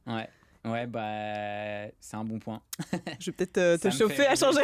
Quand je vais prendre ta formation IMO pour regarder alors moi, comment faire. Moi, c'est pas de l'IMO, mais je peux te donner des bons conseils quand même, parce que je me suis bien renseignée.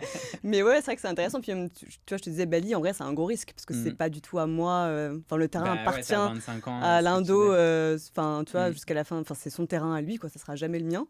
Et je trouve que c'est ça aussi, prendre des risques, tu vois. Alors que je suis loin d'être multimillionnaire. Donc... Non, mais t'as raison. Et c'est vrai que toi qui aimes bien aussi un peu avoir des nouveaux projets et tout, Ça pourrait être. Et je kiffe en plus je te... les mots. Bah en ouais, vrai. c'est pour ça, tu vois, je te vois Ouais, bien. ouais. C'est pour ça que ça m'a étonné quand tu Mm. m'as dit que t'avais rien à Cape Town. J'étais là, genre, tiens, Ouais. bah si tu veux, j'ai une liste de 10 maisons que j'ai visitées la semaine dernière. Je peux te les envoyer si tu Allez. veux. T'as shortlisté ça. Ouais, Mm. vraiment, je me suis posée, etc. J'ai pris déjà toutes les infos. Mais je pense que, tu vois, le côté mindset, en France, on a le levier bancaire. Mm. C'est un truc à travailler aussi. Ouais, c'est vrai. Parce que, tu vois, genre, moi, jamais j'investirais en France. Ouais, ok. Tu vois, Ok. même si je sais que j'ai le levier, Pourquoi en fait, ça m'intéresse pas. ça t'intéresse pas? Ça m'intéresse pas par rapport à. Bah, en fait, on se rend pas compte, mais ça change aussi beaucoup en France. Ouais, Les c'est lois, vrai. genre, il y en a de plus en plus qui vont limite te dire que bientôt tu seras plus propriétaire de ton terrain. Et en fait, les impôts, ça t'assassine, ça te donne Ça, pas c'est vrai. forcément envie. Et je sais pas, moi, ce qui m'excite, c'est de me dire que je paye un truc cash. Ouais, et ça t'appartient. Et j'ai de la renta directe en fait. Du Ok. coup, si tu sais, j'ai pas ce côté de il faut que je rembourse en plus mon prêt. Mm. Donc, Ouais. En plus, c'est ouf parce que à Cape Town, comme je connais assez bien, bah ouais, j'ai même la personne qui peut gérer. bah Ouais. de ouf. Tu sais Ouais. déjà où t'aimerais acheter? Bah, en vrai, j'ai visité pas mal de trucs aux alentours. Enfin, tu vois, genre Sea Point, Camps Ouais. Bay. Enfin, Ouais, c'est bah, les c'est là endroits moi où aussi je que j'ai reste. regardé. Ouais, pareil. Donc, ouais. Donc tu vas te chauffer là dans un mois. Tu vas Je- m'appeler, tu vas me je dire vais Marion. commencer, J'avais visité une maison à Bakoven qui avait une énergie Ah de ouais, ouf, Bakoven, j'adore. Les qui cafés était, là-bas, ils sont trop stylés. Ouais, c'est stylé. Ouais, j'adore. Et c'était vraiment genre. La maison, elle était dans un style vraiment un peu à la Bali. Donc, Bah ouais. beaucoup de bois, Ouais. vraiment. Enfin, c'était magnifique. T'as, Ultra grande, ouais. mais je me Ah suis bah pas. toutes les baraques à Cape Town, Ouais.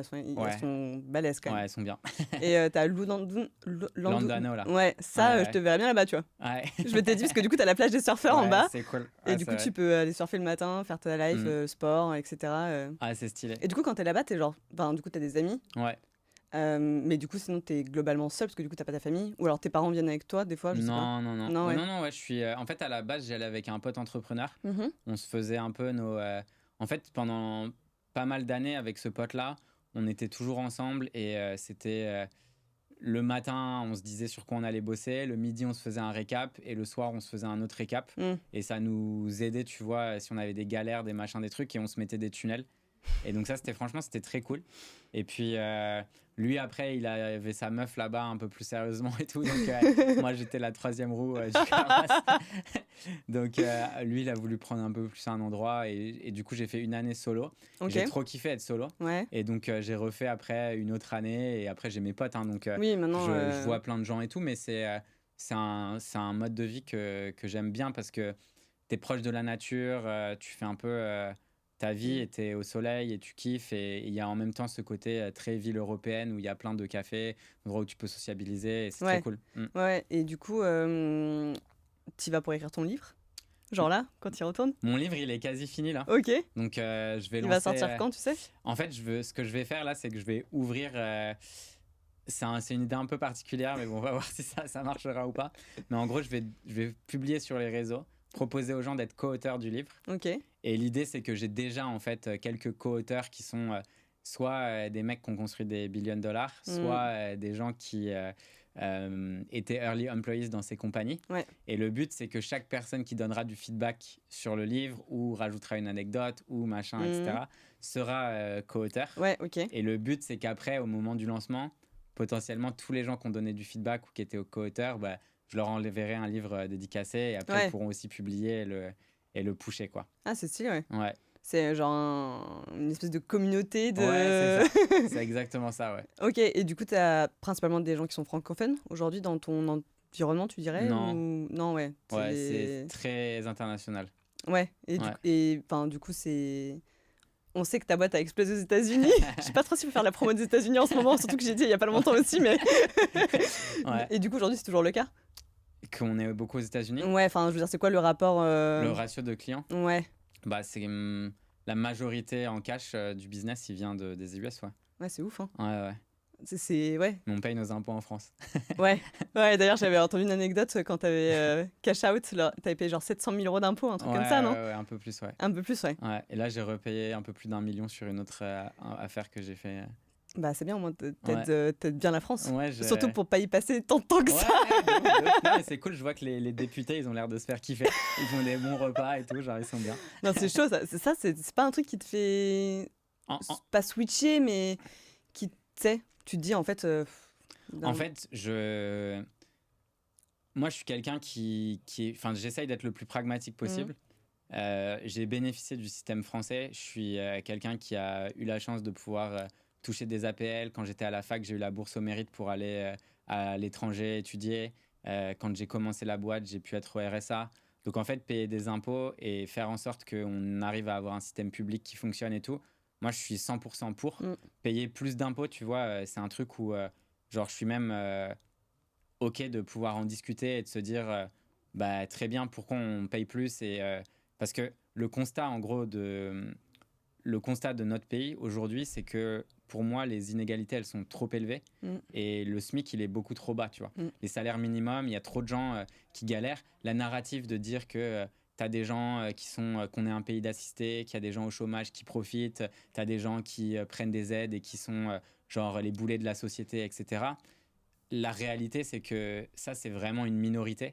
Que cette narrative, tu vois, un peu des extrêmes qui veulent faire en sorte que on déteste les gens pour une raison ou une autre, essayer de séparer au maximum les camps.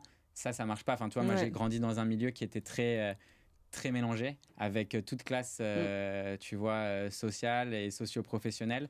Et la réalité, c'est que tu as des gens qui gagnent vraiment pas beaucoup d'argent, mais qui travaillent très dur. Ouf, Et que c'est la majorité, en fait. Et que c'est pas la minorité de la personne qui abuse du système et qui prend les allocs et tout. Et en fait, cette minorité-là, est-ce que tu as envie de leur ressembler? Bah non, en fait, ils n'ont pas une vie qui est très heureuse. Tu peux pas les envier, tu vois. Tu peux pas te dire non, mais ils abusent du système alors que la personne prend peut-être 800 euros d'aide. T'as pas une vie, c'est pas comme s'ils étaient sur des yachts à se faire kiffer. Ouais, c'est clair. Donc, moi, en gros, le constat, tu vois, qui est aujourd'hui, je suis en adéquation avec le fait que ça peut plus durer, tu vois, et c'est mauvais d'être dans une société comme ça parce que ça crée beaucoup trop de tensions.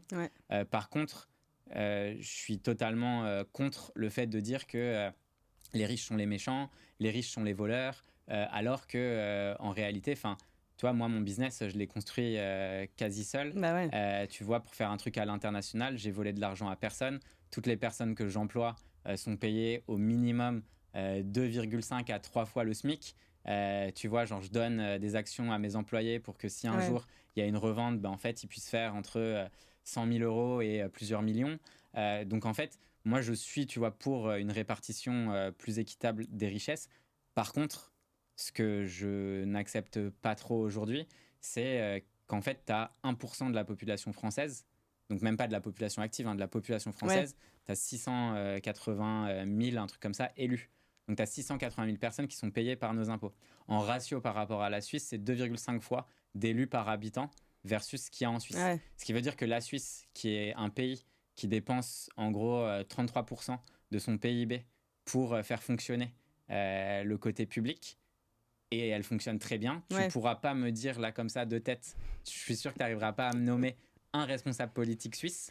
Bah, ils sont 7 déjà. Ouais, il n'y en a pas qu'un. Ouais, c'est ça. Ouais. Alors qu'en France, je pense qu'on peut de facto en citer énormément parce qu'ils essayent tous de se tirer la bourre pour être sur les devants de la scène. Et en fait, moi, j'en ai marre de me dire que ces gens-là, tu vois, quand là, il y avait quelqu'un qui parlait de la taxe Zuckman où en fait, leur objectif, c'est de taxer les riches à 2%, machin, etc. Enfin, peu importe. Leur but, il est simple, tu vois, c'est du populisme, quoi. C'est vous êtes dans la galère, elle vient d'une personne, c'est les minorités, c'est les riches, tu vois. Les riches vous volent. Mais la réalité, c'est pas ça, tu vois. La réalité, c'est que il y a évidemment que certaines personnes peuvent payer plus d'impôts, mais il faut regarder, tu vois, l'impact économique. Quand tu as des centaines de milliers d'emplois qui sont créés par des personnes qui prennent des risques inconsidérables et que tu as potentiellement le tissu économique de la France qui sont des chefs d'entreprise qui charbonnent et qui sont pas, tu vois, les gens les plus riches du monde, mais qu'on surtaxe. Il y a un moment où il faut se poser des questions. En France, tu as 56% du PIB qui est dépensé. C'est le pays numéro 1 dans les dépenses publiques, tu vois, de l'OCDE. Donc ça veut dire que qu'est-ce qui se passe en fait? Tu vois, on n'est pas content de notre système de santé, on n'est pas content de notre système de justice, et pourtant on est ceux qui dépensent le plus. Donc il y a un moment où il faut arrêter de se dire que il faut plus de taxes. Il y a un moment où il faut plutôt se dire comment est-ce qu'on fait pour faire un système qui est plus sain. Et pour moi, un système plus sain, c'est un système qui purge, mais vraiment purge la classe politique, tu vois. Et je trouve que le côté... moi, aujourd'hui, je pense qu'il y a pas mal de gens qui qui me suivent ou tout ça. Et j'ai pas envie d'être. J'ai rien, tu vois, contre les personnes qui vont à Dubaï et qui payent pas d'impôts pour X ou Y raison, tu vois. Mais juste, personnellement, j'ai envie, tu vois, d'essayer de porter un message qui est plus un message d'éducation et de montrer aussi l'exemple, tu vois, de dire que non, enfin, moi, la France, je trouve que c'est un pays qui est fabuleux, c'est un pays que j'adore. C'est une culture, une richesse, un vivier de talents et de plein de personnes qui peuvent être ultra ambitieux. On a une chance incroyable, tu vois. Enfin, j'ai voyagé partout dans le monde et à chaque fois que je rentre en France, je suis toujours émerveillé, tu vois, par ce pays. Et moi, mon but, c'est aussi de me dire que bah, peut-être qu'il faut qu'il y ait juste qu'on arrive tous à prendre conscience que la classe politique actuelle ne fonctionne pas et qu'il faut quelque chose de nouveau, tu vois. Et j'ai pas du tout envie de me lancer en politique. Est-ce que tu as vu dans mon regard que c'était ce que j'allais te demander? J'ai vraiment pas du tout envie de le faire et genre, enfin, c'est pas un truc que je ferais. Mais pourtant, tu as l'air quand même passionné par le sujet. Hein. Bah... Tu connais les chiffres, enfin des chiffres que moi je connaissais pas, par exemple, tu vois. Ouais, non, mais ça m'intéresse. En fait, moi, genre, avant de me forger une opinion, en général, tu vois, j'essaye tu prends des infos, normal. J'essaye d'avoir un max d'infos, tu vois, et juste d'essayer de comprendre. Ouais. Parce que tu vois, chaque personne, en fait, la narrative qui est donnée dans les médias ou sur des comptes Instagram ou peu importe, il y a toujours un biais qui peut exister. Ouais. Et même d'ailleurs dans les recherches, hein, tu vois, recherches pseudo-scientifiques, il peut y avoir aussi des biais. Mais la réalité, tu vois, c'est qu'à un moment, les pourcentages de dépenses ou les trucs comme ça, c'est assez factuel, c'est mathématique. Et comparer certains systèmes et leur fonctionnement et ce que les gens en pensent, ça te permet d'avoir généralement une bonne idée de si la machine dans laquelle tu travailles fonctionne ou pas du tout. Tu vois. Ouais. Et je trouve qu'en France, on a atteint... Toi, si tu prends les retraites, par exemple. Les retraites aux États-Unis, elles sont capitalisées. Donc, elles sont capitalisées, ça veut dire quoi? Ça veut dire que l'argent qui est collecté, donc par exemple... le 401k, je sais pas, le fonds de pension de retraite, les fonds de pension de retraite américaines, c'est de l'argent qui va être investi sur le stock market, investi dans des fonds de private equity, dans des startups, peu importe. Mais cet argent est investi parce qu'ils savent que c'est la seule manière de capitaliser dessus, donc de rendre cet argent plus gros, quoi, de faire plus d'argent. En France, c'est interdit, on le fait pas. Donc en fait, on prend de l'argent, on le laisse. Donc en gros, on perd de l'argent chaque année. Et tu vois, genre notre déficit, il n'existerait pas si on capitaliserait. Et l'économie serait beaucoup plus dynamique parce que aujourd'hui, tu as énormément... Tu vois, tu as des fonds de private equity qui sont très connus en France. Leur rôle, c'est par exemple d'apporter de la dette à certaines PME pour les aider à grossir plus vite. Et quand je te dis des PME, ça reste des boîtes, tu vois, qui bossent dans l'industrie, qui génèrent des centaines de millions d'euros de chiffre d'affaires et tout. Et ces boîtes-là, c'est acté qu'elles arriveront à rembourser. En fait, elles existent depuis longtemps, ça marche, c'est machin. Mais en fait, on manque un peu d'investissement, on manque de relance, on manque de prise de risque. Et donc, forcément, bah, on perd de l'argent au global. C'est mal géré, quoi. Ouais. Après, du coup, il y a beaucoup le côté économie qui est forcément, bien sûr, super important. Mais je trouve que surtout, c'est le côté... mais c'est peut-être mon côté plus féminin, je sais pas, mais moi, c'est le côté sécurité, tu vois. Ah ouais, bah oui, ça c'est clair. Parce que tu vois, genre en Indonésie, donc moi je suis basée en Indonésie, donc c'est clairement pas pour pas payer d'impôts, hein, parce que t'en payes beaucoup aussi en Indo. Et au final, c'est un gouvernement, je devrais pas dire ça sur les réseaux, mais c'est un gouvernement qui est archi corrompu. Enfin, c'est un des plus corrompus au monde, je pense. Je me suis jamais sentie aussi safe de ma vie que là-bas, que à Bali. C'est un peu un microcosme. Après, tu as des régions quand même en Indonésie où c'est sans doute un peu moins safe. Mais moi, c'est la raison. C'est pas une question d'impôt, c'est la raison qui m'a fait un peu partir, enfin vouloir vivre pas plus de 6 mois de l'année en France, c'est la sécurité. Ouais, mais ça, c'est... Et je sais pas, j'ai déjà réfléchi, je me suis déjà dit comment est-ce qu'on pourrait faire en sorte de se sentir plus safe. Et tu vois, genre en Indonésie, et ça c'est dans toute l'Indonésie, parce que c'est des règles qui sont dans tout le pays, quelqu'un qui vole, il va en prison à vie. Ouais. Tu vois, bah, ça marche, À Dubaï, c'est la même chose. À Dubaï, c'est la même chose. Ouais. Mais en fait, je trouve qu'on n'est pas assez... En gros, un des problèmes, mais c'est assez intéressant. En fait, les Français, tu vois, depuis le siècle un peu des Lumières, ils se reposent vachement, tu vois, sur leur laurier. Et ils ont vachement ce truc de... on est une puissance internationale qui rayonne. On a été la 5e puissance économique mondiale. On était partout dans le monde. Le français, c'est vu comme le luxe, comme la culture, comme, tu vois, le chic, etc. Et donc... de ce fait, on se positionne un peu comme donneur de leçons. On a beaucoup colonisé aussi, et donc on a beaucoup donné des leçons.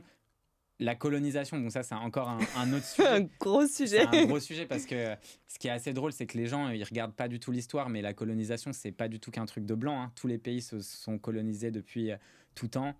Les pays africains se colonisaient entre eux, les Arabes ont colonisé partout, tu vois. Enfin, Ouais. les gens ont toujours voulu coloniser. C'est un truc qui est humain. Ça part de cette envie d'aller explorer, et c'est pour ça que les hommes, quand ils ont commencé à être un peu plus nomades, ben, en fait, ils ont commencé à aller voir d'autres choses. C'est pour ça qu'on a envie de faire des bateaux pour aller voir d'autres terres. Et c'est la curiosité humaine qui fait aussi qu'on se développe, tu vois. Ouais. Et après, c'est sûr que tu as des gens qui potentiellement se sont développés plus rapidement que d'autres, et donc que tu as des pays ou des tribus qui ont dominé sur d'autres personnes.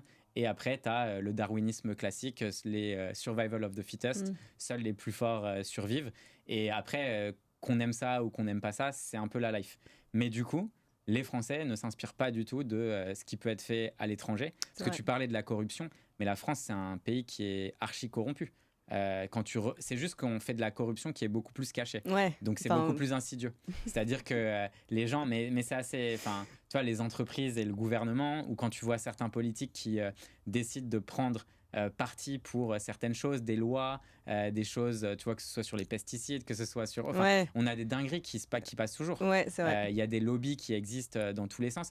Et la vérité, c'est que moi j'ai le feeling que si tu as envie de faire un pays qui fonctionne, la structure actuelle de la France, ça fonctionnera jamais, tu vois. Ouais. Parce qu'on est dans un milieu qui... En fait, le système est créé pour ne jamais échouer. Donc, en fait, c'est un système qui s'auto-entretient, puisque globalement, même en devenant président, ça ne veut pas dire que tu pourras faire passer toutes les lois que tu veux pour changer le pays, tu vois. Bon, après, heureusement. Bah, d'un autre côté, pourquoi parce que s'il n'y a qu'une seule personne qui prend toutes les décisions. À Dubaï, c'est comment? Bah, je pense que... Non, à Dubaï, il a des conseillers. Hein. Ouais, non, mais tu vois, c'est l'équivalent d'un gouvernement, quoi. Ouais, oui. Mais même un gouvernement, tu vois, se dire pourquoi est-ce que les décisions, elles seraient pas prises, tu vois, à l'échelle... Enfin, on a tous des téléphones, on peut identifier la personne avec son téléphone, voter depuis un téléphone, tout le monde pourrait le faire. Enfin, il y a plein de choses, en fait, qu'on pourrait faire. Ou, comme en Suisse, avoir des cantons et décider par canton, que les cantons soient aussi plus ou moins en compétition. Enfin, tu vois, il y a plein de choses qui peuvent être imaginées pour que ça fonctionne, mais on est dans un pays qui n'a pas réellement de vision, tu vois. On ne sait pas où on va, on a des politiques qui font des promesses, mais on sait qu'ils ne les tiennent pas. Tu vois, c'est un peu le constat des, je sais pas, 30 dernières années où tu n'as même pas 5% du programme politique qui est réellement mis en place. Et la plupart des choses mises en place sont des choses qui vont à l'encontre du programme que toi t'avais reçu et pour lequel t'avais voté, tu vois. Et c'est pour ça que les gens votent plus trop d'ailleurs en France, je crois. Enfin, les gens ils se désintéressent. Ouais, ça c'est chaud quand même. Hein. Mais un truc, tu vois, il y a des choses qui pourraient être intéressantes. Par exemple, si on comptabilisait les votes blancs et qu'un vote blanc supérieur que un vote pour X candidat, dans ce cas-là, on doit changer la 5e République dans laquelle on vit. Ça serait intéressant, tu vois. Bah, je te laisse proposer ça. Bah allez, c'est proposé dans ce podcast. Non, mais c'est vrai, tu vois. Non, mais c'est vrai, parce que je vois que t'es passionné par le sujet, j'aurais pas cru. En vrai. Ouais, je sais pas. En fait, je trouve que c'est important de se dire... Enfin, moi, tu vois, j'ai pas envie de me dire que la France... Il y a une narrative, tu vois, qui est en train de dire que... et je pense que les réseaux sociaux amplifient ça. En gros...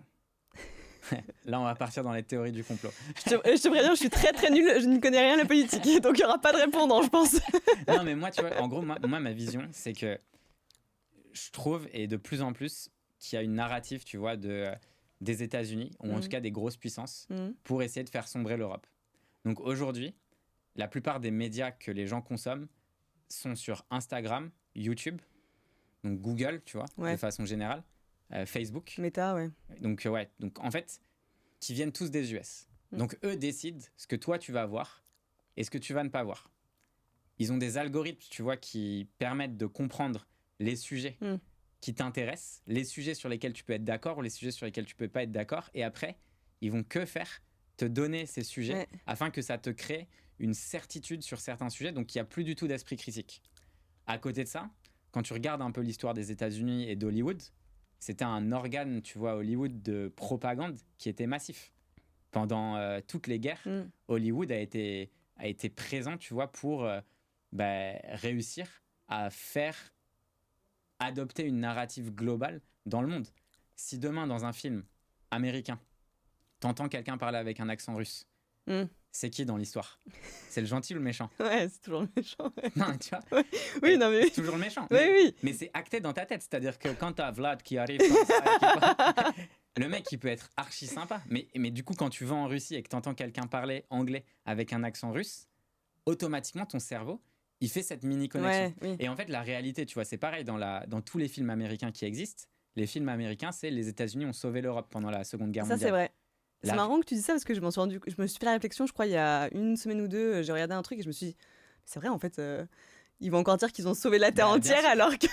Mais c'est tout le temps comme ça. Ouais, c'est vrai que c'est assez ouf. L'armée est un énorme sponsor de beaucoup de films américains. Ouais. L'armée américaine, tu vois. Ouais. Et la réalité, tu vois, c'est que sans les Russes, bah, l'Europe, je pense qu'en France, on parlerait allemand, tu vois, aujourd'hui. Et c'est pas... Ouais. Les Américains ont aidé, mais les Russes étaient une pièce maîtresse, tu vois.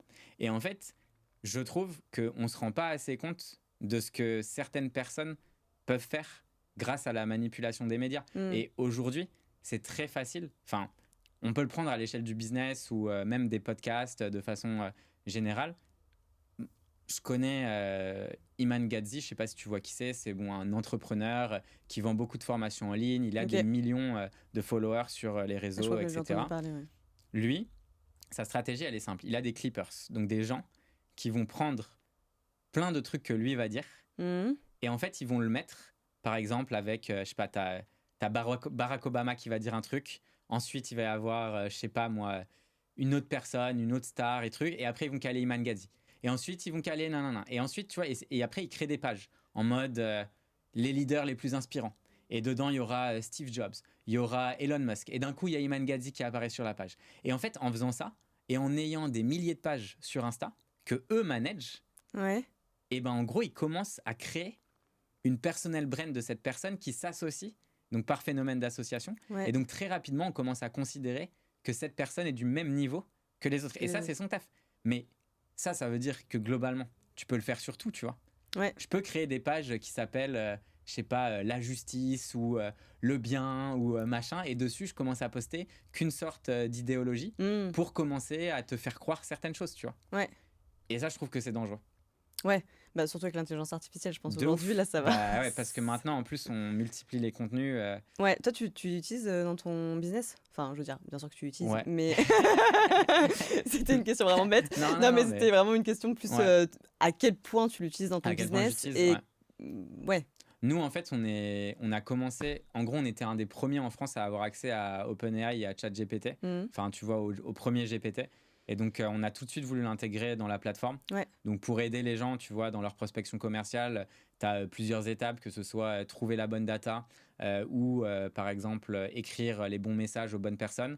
Bah, ça, tu vois, par IA, c'est très cool et ça aide pas mal. Et donc, c'est toujours des trucs qu'on utilise. Et l'IA est très bonne aussi pour récupérer beaucoup de data et aller trouver les bonnes infos. Donc, par exemple... à partir d'une description, tu vois, LinkedIn, genre je prends un exemple tout con, mais tu sais pas si la personne elle est en B2B ou en B2C. Une IA, en scrollant, elle pourra le comprendre, tu vois. Et ça, c'est très bien, tu vois, ce qui normalement devrait être fait par un humain. Donc là, c'est un exemple très simple, mais si tu veux être beaucoup plus spécifique et niche, bah, l'IA peut capter et peut trouver. Donc nous, ça nous sert pas mal, ou en tout cas pour nos clients. Et après, dans le business au quotidien, moi, je m'en sers essentiellement pour deux choses. La création de contenu, je trouve que c'est très utile d'avoir un partenaire avec qui tu peux poser des questions.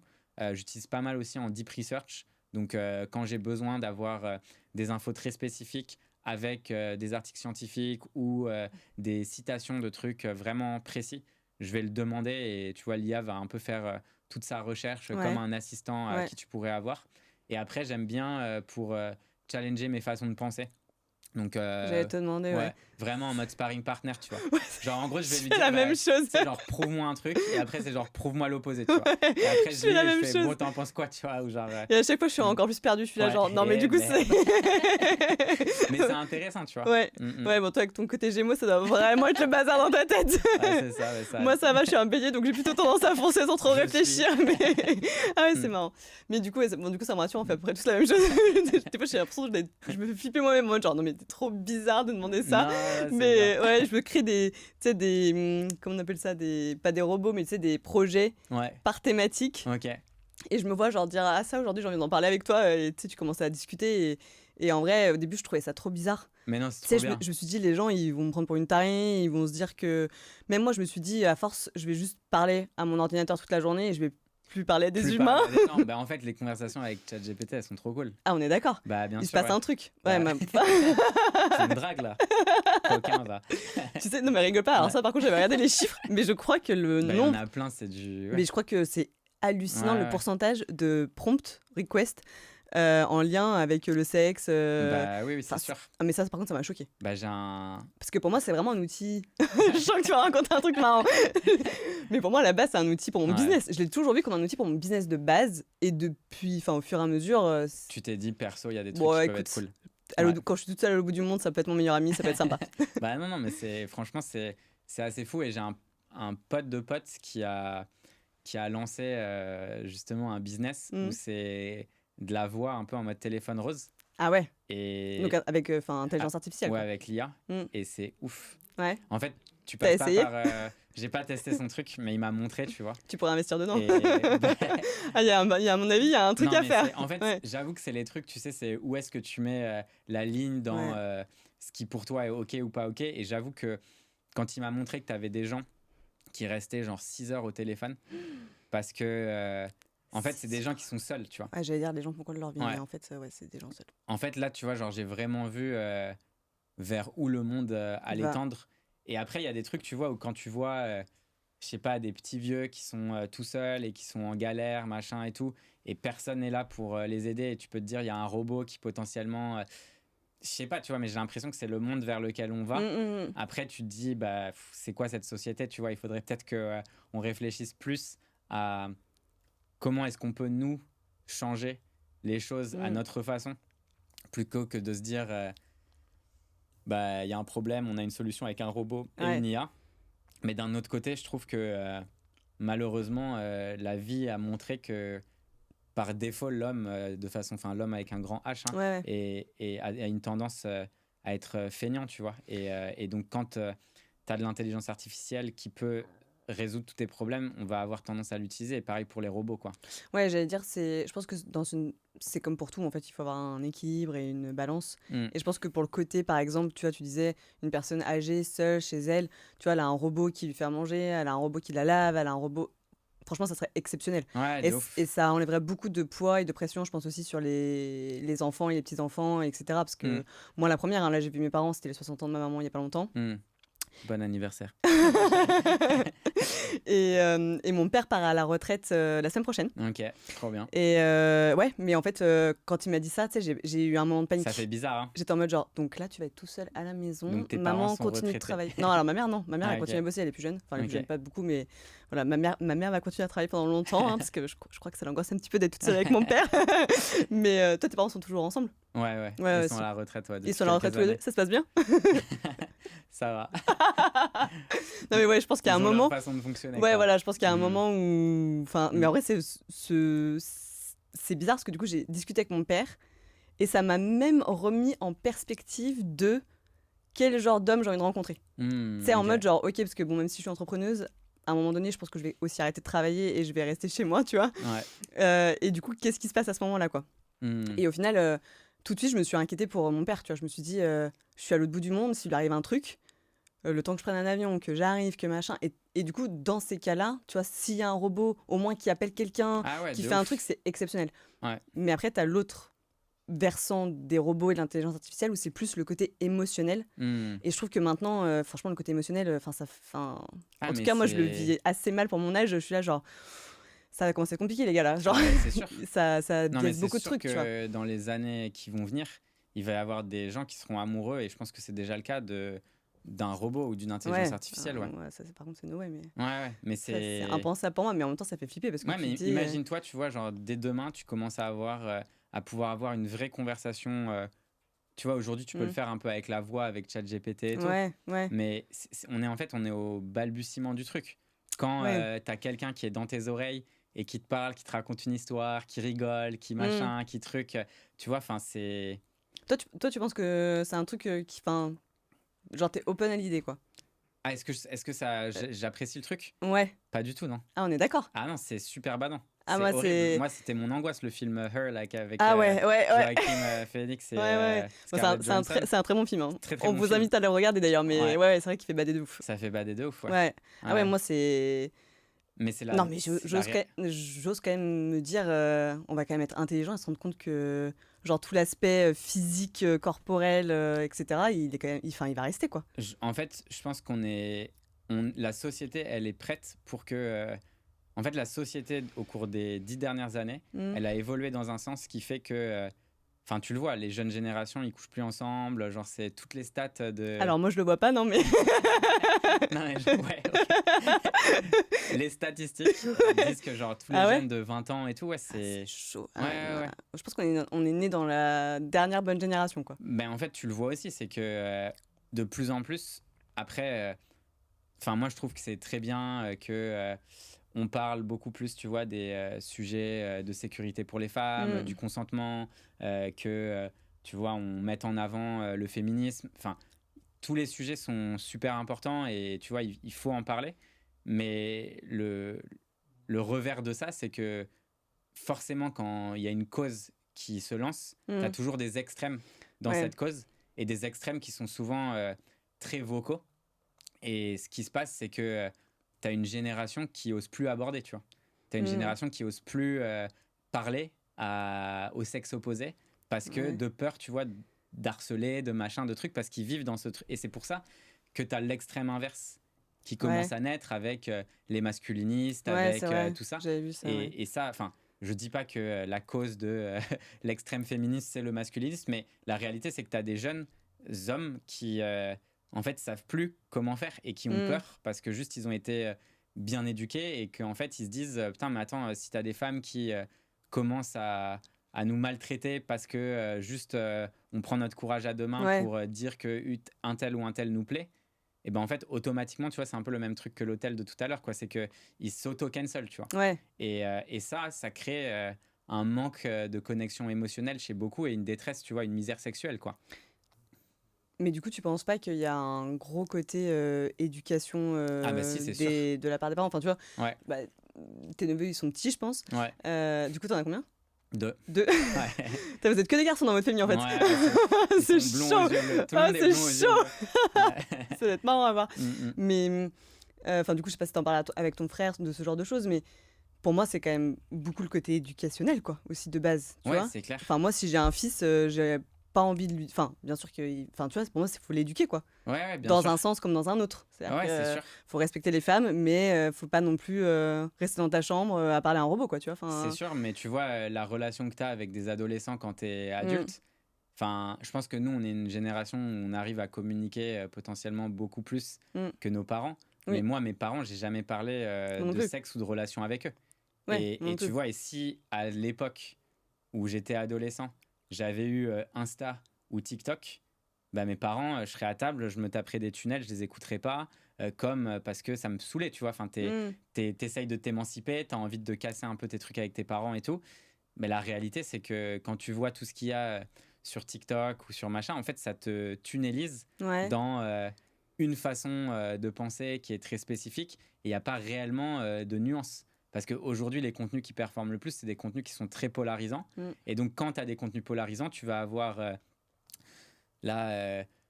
extrême féministe qui est là. Si un homme te parle dans la rue, c'est un harceleur, hashtag MeToo, hashtag machin et tout. Et donc, elle qui te dit ça. Et de l'autre côté, tu as... quand t'es un homme, un vrai, faut que t'ailles à la salle, que tu t'achètes une Lamborghini et que tu fasses bouger tes pecs, c'est comme ça que tu vas la draguer. Donc en fait, tu vois, t'es un peu au milieu de ça. Et du coup, c'est potentiellement les deux seuls types de contenus que tu vois. Et toi, c'est à toi de te faire un avis, tu vois. Mais c'est là où, tu vois, pour moi, Enfin, ou je sais pas, c'est peut-être moi, mais... Enfin, je sais pas. Genre, moi, il y a aucun sujet tabou avec moi, de toute façon, de base. Mais pour moi, c'est là où ton gamin, il est censé avoir suffisamment confiance en toi pour te dire maman, j'ai vu ci, j'ai vu ça, t'en penses quoi? Et que moi je sois là pour lui dire bah ça c'est trop extrême, genre remets-toi au milieu et après t'as ta personnalité, ton caractère et bien sûr voilà. Mais j'adore ta façon de penser, mais vraiment genre je suis trop utopique. moi en étant ado, j'ai jamais de ma life déjà parlé de oui alors que t'as quand même une bonne relation avec tes parents, mais sorti une capote pour essayer de me montrer ou de m'expliquer, tu vois, en mode j'avais pas du tout initié cette discussion, c'était archi gênant pour lui, c'était archi gênant pour moi, ça a terminé par Voilà. Oui, mais tu vois, c'est nos générations. Ouais. Moi, ma mère, elle m'a tendu le livre de... C'était à l'époque, ça, je sais même pas si c'est... Martine va. Non, c'était à peu près ça, mais c'était Mm. le livre de Titeuf. Ok. Je crois que ça s'appelait... Mais d'ailleurs, il avait fait le buzz à l'époque, c'était le guide du zizi sexuel, je crois. Ça te c'est parle? vrai. Ouais, ça me Ouais. parle de ouf. Et Ouais. en fait, ma mère m'a juste tendu ce bouquin. Ok. Elle m'a dit, tiens, tu lis ça et tu comprendras comment fonctionne le corps humain d'une femme et, Ok. et le corps humain d'un Trop homme. bien. Ok, fine, merci maman. Mais tu vois, je trouve qu'aujourd'hui, on ferait... Enfin, moi, je ferais pas ça avec mon Ouais. gosse, tu vois. Ouais. Donc, je me dis qu'il y a quand même une chance Ouais. parce que justement, nous, on est... Enfin, je dis nous, moi, je suis plus ouverte à ce genre de discussion que mes parents l'étaient avec moi. Ouais, Et du c'est coup, clair. j'ose être peut-être utopique de me dire que si mon enfant sent que je suis open, il va venir m'en parler. Et là, c'est mon rôle d'éduquer, pas dans les extrêmes, tu vois. Ouais, je suis d'accord. Et je trouve que c'est ton rôle de parent de contrôler quand même un peu ce qui se passe, quoi. Ouais, Même c'est si tu clair. peux jamais vraiment contrôler quand il est à l'école, etc. Oui, bien sûr, mais tu vois ce que je veux dire, c'est... Mm. Non, mais en fait, je suis aligné avec toi. C'est juste que dans ma tête, je me dis. Enfin, tu vois, je vois très bien. Tu repenses à cette scène que tu as Non, envie mais- d'oublier. Non, mais tu sais, je vois aussi. Enfin, mon frère, tu vois, il est orthophoniste, donc il voit énormément d'enfants et tout. Et. Enfin, moi, j'ai grandi entre Barbès et Anvers. Et Ouais, mon frère, il habite boulevard Barbès. Moi, j'ai Ok. passé beaucoup de temps à la Goutte d'Or quand j'étais petit. ouais, Et en fait, tu vois le type d'éducation que la grosse majorité des familles Ouais. peuvent avoir, tu vois, de face. Enfin, je pense que là, toi, ta façon de faire, c'est genre le top 0,1%. Et ces gens-là, Mm. tu vois, où tes enfants, ils auront jamais de problème, c'est sûr. Mais la réalité, Ils en auront c'est que. peut-être, Ou ils en mais... auront, mais tu vois, ça mais... sera. Ouais. Tu pourras en parler avec eux et tout. La réalité, je pense, c'est qu'aujourd'hui, c'est compliqué, tu vois. Et c'est pour ça aussi qu'on Mm. est dans un monde où il y a beaucoup de tensions et tout. C'est parce que il n'y a pas de dialogue, en fait. La communication, elle est coupée à tous les niveaux, quoi. Ouais, mais c'est... Enfin... Bah, c'est chaud, ouais. Mais enfin, je trouve que c'est souvent aussi ce que je dis dans mes discours, c'est que du coup, j'invite les gens à voyager aussi pour cette raison. Ouais, c'est Pas clair. que pour découvrir des pays et aller voir des merveilles du monde. Enfin, on s'en fout. Enfin, c'est cool, mais, C'est cool, ouais. mais moi, je voyage pas pour ça. Ouais. Moi, je voyage pour découvrir justement les autres manières de vivre Et de des penser, autres personnes de ce monde, de penser, Mm. d'anticiper la vision, ce genre de trucs. Enfin, tu vois, quand t'es à Bali, les Balinais, Ils ont c'est pas la limite, même ils regardent ma maison, ils sont en mode genre, je comprends pas pourquoi est-ce qu'elle a une aussi grande maison pour elle toute seule, tu vois. Ouais. Ils sont choqués, ils sont là, genre, nous, on vit, enfin, là-dedans, on pourrait vivre à 40, tu vois. genre. Ils sont où les autres? C'est clair. Non, mais tu vois ce que je veux dire, c'est ce que je Mm. trouve super intéressant. Mm. Et malheureusement, bah, l'environnement dans lequel tu as grandi, je pense, c'est assez cliché de dire ça, mais tu me diras si je me trompe, mais c'est des gens qui n'ont pas les moyens de voyager beaucoup. Ouais, bien sûr. Et forcément, en fait, dès que tu voyages pas, Mm. je trouve que tu as une ouverture d'esprit qui est quand même beaucoup plus étriquée. Bah ouais, c'est sûr. Et c'est ce qui me fait de la peine, moi, aujourd'hui, tu vois. C'est que moi, j'invite vraiment les gens, au lieu de t'acheter la dernière paire de Nike, le dernier iPhone, le dernier machin, mais paye-toi un voyage en dehors de l'Europe. Parce que de toute façon, l'Europe, après, globalement, c'est quand même plutôt plus ou moins la même mentalité. Hein. C'est juste la gastronomie qui change un petit peu. Et voilà. Mais et en fait, tu vas comprendre. Tu vas comprendre et tu vas voir et ça va te... Ouais, je pense que voyager, ça te fait quand même changer ta vision sur beaucoup de choses. Ouais. Et du coup, toi, tu disais que tu avais fait 20 pays en un an. Ouais, quand j'étais plus Ouais. jeune. Et du coup, tu as des anecdotes à nous raconter. J'ai beaucoup d'anecdotes différentes. Hein. Après, nous, on faisait pas mal de couchsurfing et tout, donc Ouais. on s'est retrouvés chez des gens parfois un peu bizarres. En Malaisie, on logeait chez un gars qui s'appelait Farid. Donc lui, c'était un musulman qui était... Enfin, il vivait avec sa mère. Ouais. Et lui, il était homosexuel, mais il voulait pas le dire à ses parents. Et du coup, genre, pendant qu'on dormait, il nous regardait. Et je me suis déjà réveillé où il était genre la main dans le calbut en train de nous regarder. J'étais là, genre putain. Et lui, il était assez ouf parce qu'on devait partir à Bali après, justement, en Indonésie. Et en fait, il avait appelé la compagnie aérienne pour changer nos billets parce qu'il voulait qu'on reste plus longtemps chez lui. Ah ouais, Imagine-toi Ah ouais, il était... Tu t'imagines ou pas? Et donc, le gars, en fait, il avait nos noms. Donc, il appelle la compagnie aérienne. C'est chaud. Pour dire ouais, je suis avec eux, ils parlent pas la langue, donc nanana. Et on lui dit mais attends, tu fais quoi là, t'es un ouf. Et bon, au final, on s'était un peu barré en mode last minute. Et du coup, toi, le Guillaume stressé, je vais jamais partir de Malaisie. Moi, c'est fini. Je vais devoir me marier avec lui. J'en peux plus. Mec, au fond du trou. Ouais, mais au moins, ça t'a forgé. Maintenant, t'en rigoles, mais je pense que sur le moment, c'était pas bien. Franchement, j'ai pas super bien dormi après dans les autres couchsurfing. J'étais toujours avec un œil un peu ouvert sur le côté. Ouais, je comprends. Ouais. Et du coup, t'as un pays que T'avais fait l'Afrique du Sud déjà Non. C'était il y a 11 ans, c'est ça, hein? Ouais, c'est ça. Ouais. Putain, ça date. Ça fait bizarre. T'avais pas fait l'Afrique du Sud, non? Non. Du coup, à part l'Afrique du Sud, genre, est-ce qu'il y a un pays qui t'a changé ta mentalité, justement? Tu vois, un peu le truc... Ouais, bah en fait, tu vois, déjà, on a commencé par la Chine et j'ai fait pas mal d'endroits en Chine Ouais. et j'ai adoré les Chinois. Mm. Alors que je trouve qu'on a, tu vois, l'image que tu as, que ce soit par les films ou que ce soit par ce qu'on peut un peu t'enseigner en France et tout sur la culture chinoise, en réalité, les Chinois, franchement, ils ont été ultra accueillants avec nous, super généreux, super sympas, toujours à vouloir nous aider. Un côté où ils ont un respect, tu vois, des anciens que moi, j'adore. En fait, je trouve que le respect des anciens dans une culture, et c'est ça que j'aime beaucoup dans la culture asiatique de façon générale, c'est que tu vois, il y a des règles. Déjà, quand tu es plus jeune de quelqu'un, par exemple, tu lui touches jamais la tête, tu vois. Ouais. Et en fait, donc, tu as un respect qui est pas juste je me lève et je te laisse la place, mais qui est aussi, genre, dans tout la façon de te comporter avec quelqu'un que j'adore en Asie. Parce que, en fait, je trouve qu'il y a une sagesse chez les anciens qu'il faut respecter. Et c'est quand tu les respectes que les anciens s'ouvrent beaucoup plus et t'apprennent plein de choses. Donc, ça, j'ai adoré. J'ai trouvé que. Il y avait une histoire, tu vois, en Chine qui était assez folle, qui m'a fait vachement relativiser. À un moment, on était dans une campagne chinoise et du coup, un des parents était, lui, il était prof, tu vois, c'était un mec très cultivé. Et en gros, il m'explique qu'un jour, l'armée avait débarqué et qu'on lui avait dit maintenant, t'iras bosser à la ferme. Et donc lui, il est parti genre 20 ans à la campagne. Oh, wow. Et donc en gros, tu vois, tu te dis, putain, tu charbonnes pour faire tes études, machin et tout. Le gars, il était cultivé, il avait son truc. Et en fait, du jour au lendemain, on a dit, on a besoin de toi au champ, quoi. Et vas-y, quoi. Un peu comme dans Mulan, quoi. Ouais, mais tu vois, quand t'as ça, tu te dis, mais en fait, la chance que j'ai au quotidien de juste avoir la liberté de pouvoir vivre la vie que j'ai envie de mener, en fait, c'est ouf. Après, j'ai surkiffé de voir des gens âgés, ultra actifs dans la rue. Donc nous, on allait dans des parcs un peu genre de street workout, mais où t'as que des vieux. Et ils étaient genre trop à fond, quoi. Tu vois, t'en avais plein qui faisaient des tractions, des machins et tout. Ils marchent en arrière, ils bougent leurs bras tout le temps. Et en fait, ça fait partie de la vie et de la culture.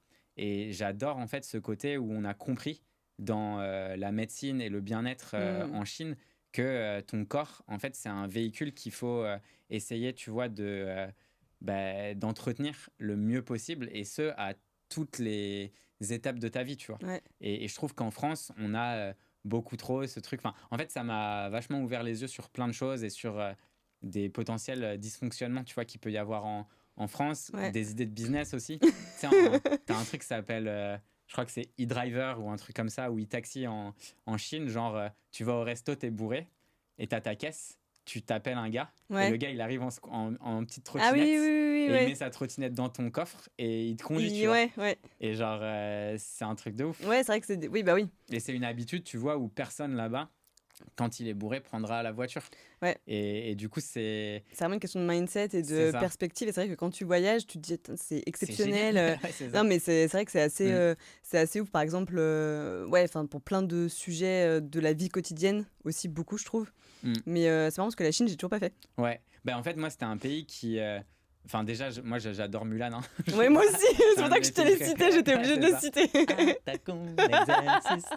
Non, franchement c'est un bête de film et j'avais trop envie de voir la muraille de Chine et tout, c'est mon rêve aussi. J'ai trop kiffé. C'est magnifique, c'est vraiment ouf. Et c'est T'avais dormi dessus? Non, on était à côté. Enfin, on a dormi à côté. Mais du coup, genre, on n'avait pas l'argent pour faire ce genre de... à l'époque. Mais du coup, par contre, ce que je kiffe aussi, c'est qu'en Chine, tu as beaucoup de tourisme chinois. C'est-à-dire que quand tu es à la muraille de Chine, il y a plein de Chinois qui sont là pour la voir aussi. Ouais, bah après, ils sont nombreux aussi, les Chinois. mais du coup, c'est ouf parce que tu es touriste parmi les touristes et eux, ils sont émerveillés. En fait, je trouve qu'il y a ça qui est cool en Chine, c'est qu'ils ont un... Par exemple, ils voient pas, enfin à l'époque où j'y étais, il y a plein d'endroits où ils voient très très rarement des blancs. Et donc en fait, ils ont leur téléphone et tu sais, ils vont le lever comme ça, ils vont te prendre en photo. Et après, tu sais, il y avait des fois, je vois qu'ils lèvent leur téléphone et des fois ils sont assis et je vois dans la vitre qu'ils sont en train de me prendre en photo. Donc je faisais des petites poses comme ça. Et eux, ça les fait trop marrer, tu sais, ils rigolent comme ça, ils sont tout gênés, mais j'aime bien en fait, j'aime bien ce truc de tu sais, on se prend moins la tête, on est plus naturel en fait, tu vois. Moins de contraintes. Ah ouais, puis oui, c'est sûr qu'en France, limite, t'embrouilles le mec en mode genre qu'est-ce que t'es en train de faire, tu vois. Moi, j'ai eu la même chose en Inde.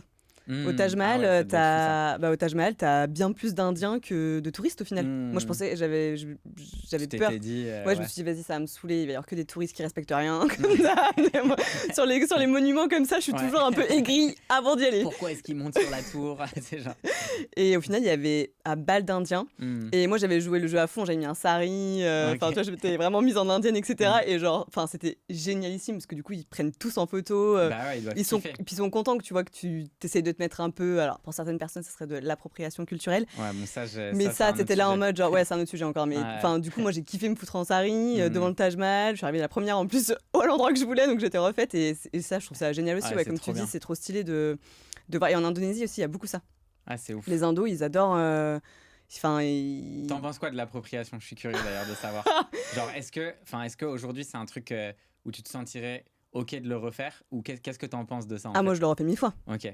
Ah, mais Ouais, bien sûr. Ah, moi, je l'aurais fait 1000 fois. moi je suis 100% aligné. Ouais, En enfin, fait, je trouve que les vas-y. seules personnes qui parlent de l'appropriation, c'est des petits blancs qui n'ont jamais côtoyé de diversité culturelle et Mm. qui veulent te faire croire que le blanc est méchant, qu'on doit être honteux d'être blanc et que de s'approprier, soi-disant, la culture de quelqu'un, c'est interdit. Alors que pour toutes les personnes qui vivent dans ce pays, c'est une fierté de voir d'autres gens Mais c'est clair. s'habiller de cette façon parce qu'ils considèrent que tu fais un effort de la culture, que tu t'intéresses à leur culture Ouais. et que c'est un kiff, quoi. Ah, ouais, mais c'est vrai. Ah, Et, c'est ouf. et ça, tu t'en rends compte que, quand tu voyages et quand les gens te le disent. Bien sûr, ouais. Moi, c'est surtout aussi à Oman. Ok. Qui est un pays où voilà, le tourisme est en train de bien se développer, mais Ouais. c'est pas non plus genre la destination à laquelle tu penses en premier, je pense. Et... J'avais envie d'y aller là. Ah ouais? Ouais. Bah écoute, je t'organise ça. T'as des bons tuyaux. Ah bah oui, oui, Ok, du coup, ouais, ok. j'ai adoré Oman. Et du coup, bah tu sais, t'as ce qu'on appelle les wadis. Donc tu sais, Ok. en Jordanie, c'est assez connu, tu sais, c'est les espèces de fleuves, ruisseaux entre deux pans de montagne, quoi, en Ok. gros. Et en fait, c'est juste que là-bas, c'est encore quand même très conservateur. Tu vois, genre moi, je me suis jamais baignée en maillot de bain. Ok. Il y a une fois, je me suis baignée en maillot de bain, mais c'est parce qu'il y avait personne. D'accord, ok. Tu vois, genre, donc j'ai fait une vidéo de moi en maillot de bain là-bas, mais juste, il y avait personne autour. Ouais. Et quand j'allais dans les endroits où il y avait des gens et qu'il y avait d'autres filles en maillot de bain dans l'eau et que moi j'étais en t-shirt et short, tu vois, Ouais. donc pas forcément le truc le plus agréable pour se baigner, mais bon, ça passe quoi. Les gens venaient me voir en me disant merci beaucoup de comprendre que dans notre pays, en fait, Ça se fait pas la trop, femme, c'est encore, voilà, c'est un sujet quoi. Et en fait, Ouais. il faut comprendre. Et à l'opposé, du coup, tu as la grande mosquée d'Oman qui est exceptionnelle. Je pense que tu vois à quoi elle ressemble. Elle est toute blanche. Enfin, Ouais. c'est pas celle de Abu Dhabi, c'est l'autre. En gros, Ok. tu as deux grandes mosquées qui sont hyper connues dans le monde. Et là, je m'étais entièrement recouverte. Ok. Mais tu vois, les contenus sont exceptionnels. Et les gens, pareil, ils venaient me voir et ils me disaient, enfin, à la limite, ils me demandaient si j'étais d'ici. Mais moi, je trouve ça génial parce que ça veut dire que j'ai réussi à m'intégrer. Ouais. Et c'est Et le. t'as respecté Je la respecte, culture, ouais. je m'intègre et c'est le meilleur moyen de rencontrer des locaux. Hmm. Et du coup, de vraiment apprendre à découvrir leur pays, tu vois. Ouais, de ouf. Enfin, qu'est-ce qu'ils font ici? Tu te rends compte que t'as tellement pas de gens qui voyagent aussi parce qu'ils n'ont pas les moyens, tu vois. Hmm. Ils connaissent que leur pays, que leur culture, que leur nourriture. Franchement, t'as des pays, ils mangent tout le temps la même Tout le temps la chose. même Franchement, chose, quel ouais. enfer. Bah, au Sri Lanka, tu vas capter. Ah ouais, bah Sri Lanka. Curry, matin, midi, Ah soir. ouais, de ouf. Colombie, franchement, pareil. Ouais, Je me c'est suis dit, vrai. oh là, ils mangent du riz et des bananes toute la Arroz. journée. Platanos, arroz. Moi, c'était Frijoles. Patacon. Ouais, Celui-là, je l'ai entendu à Bâle, je sais pas combien de fois. Hmm. Mais du coup, ouais, moi, je suis. Enfin, je me suis jamais dit en plus que je m'appropriais leur culture. Je me suis toujours dit, je m'adapte Ouais, de à ouf. leur culture.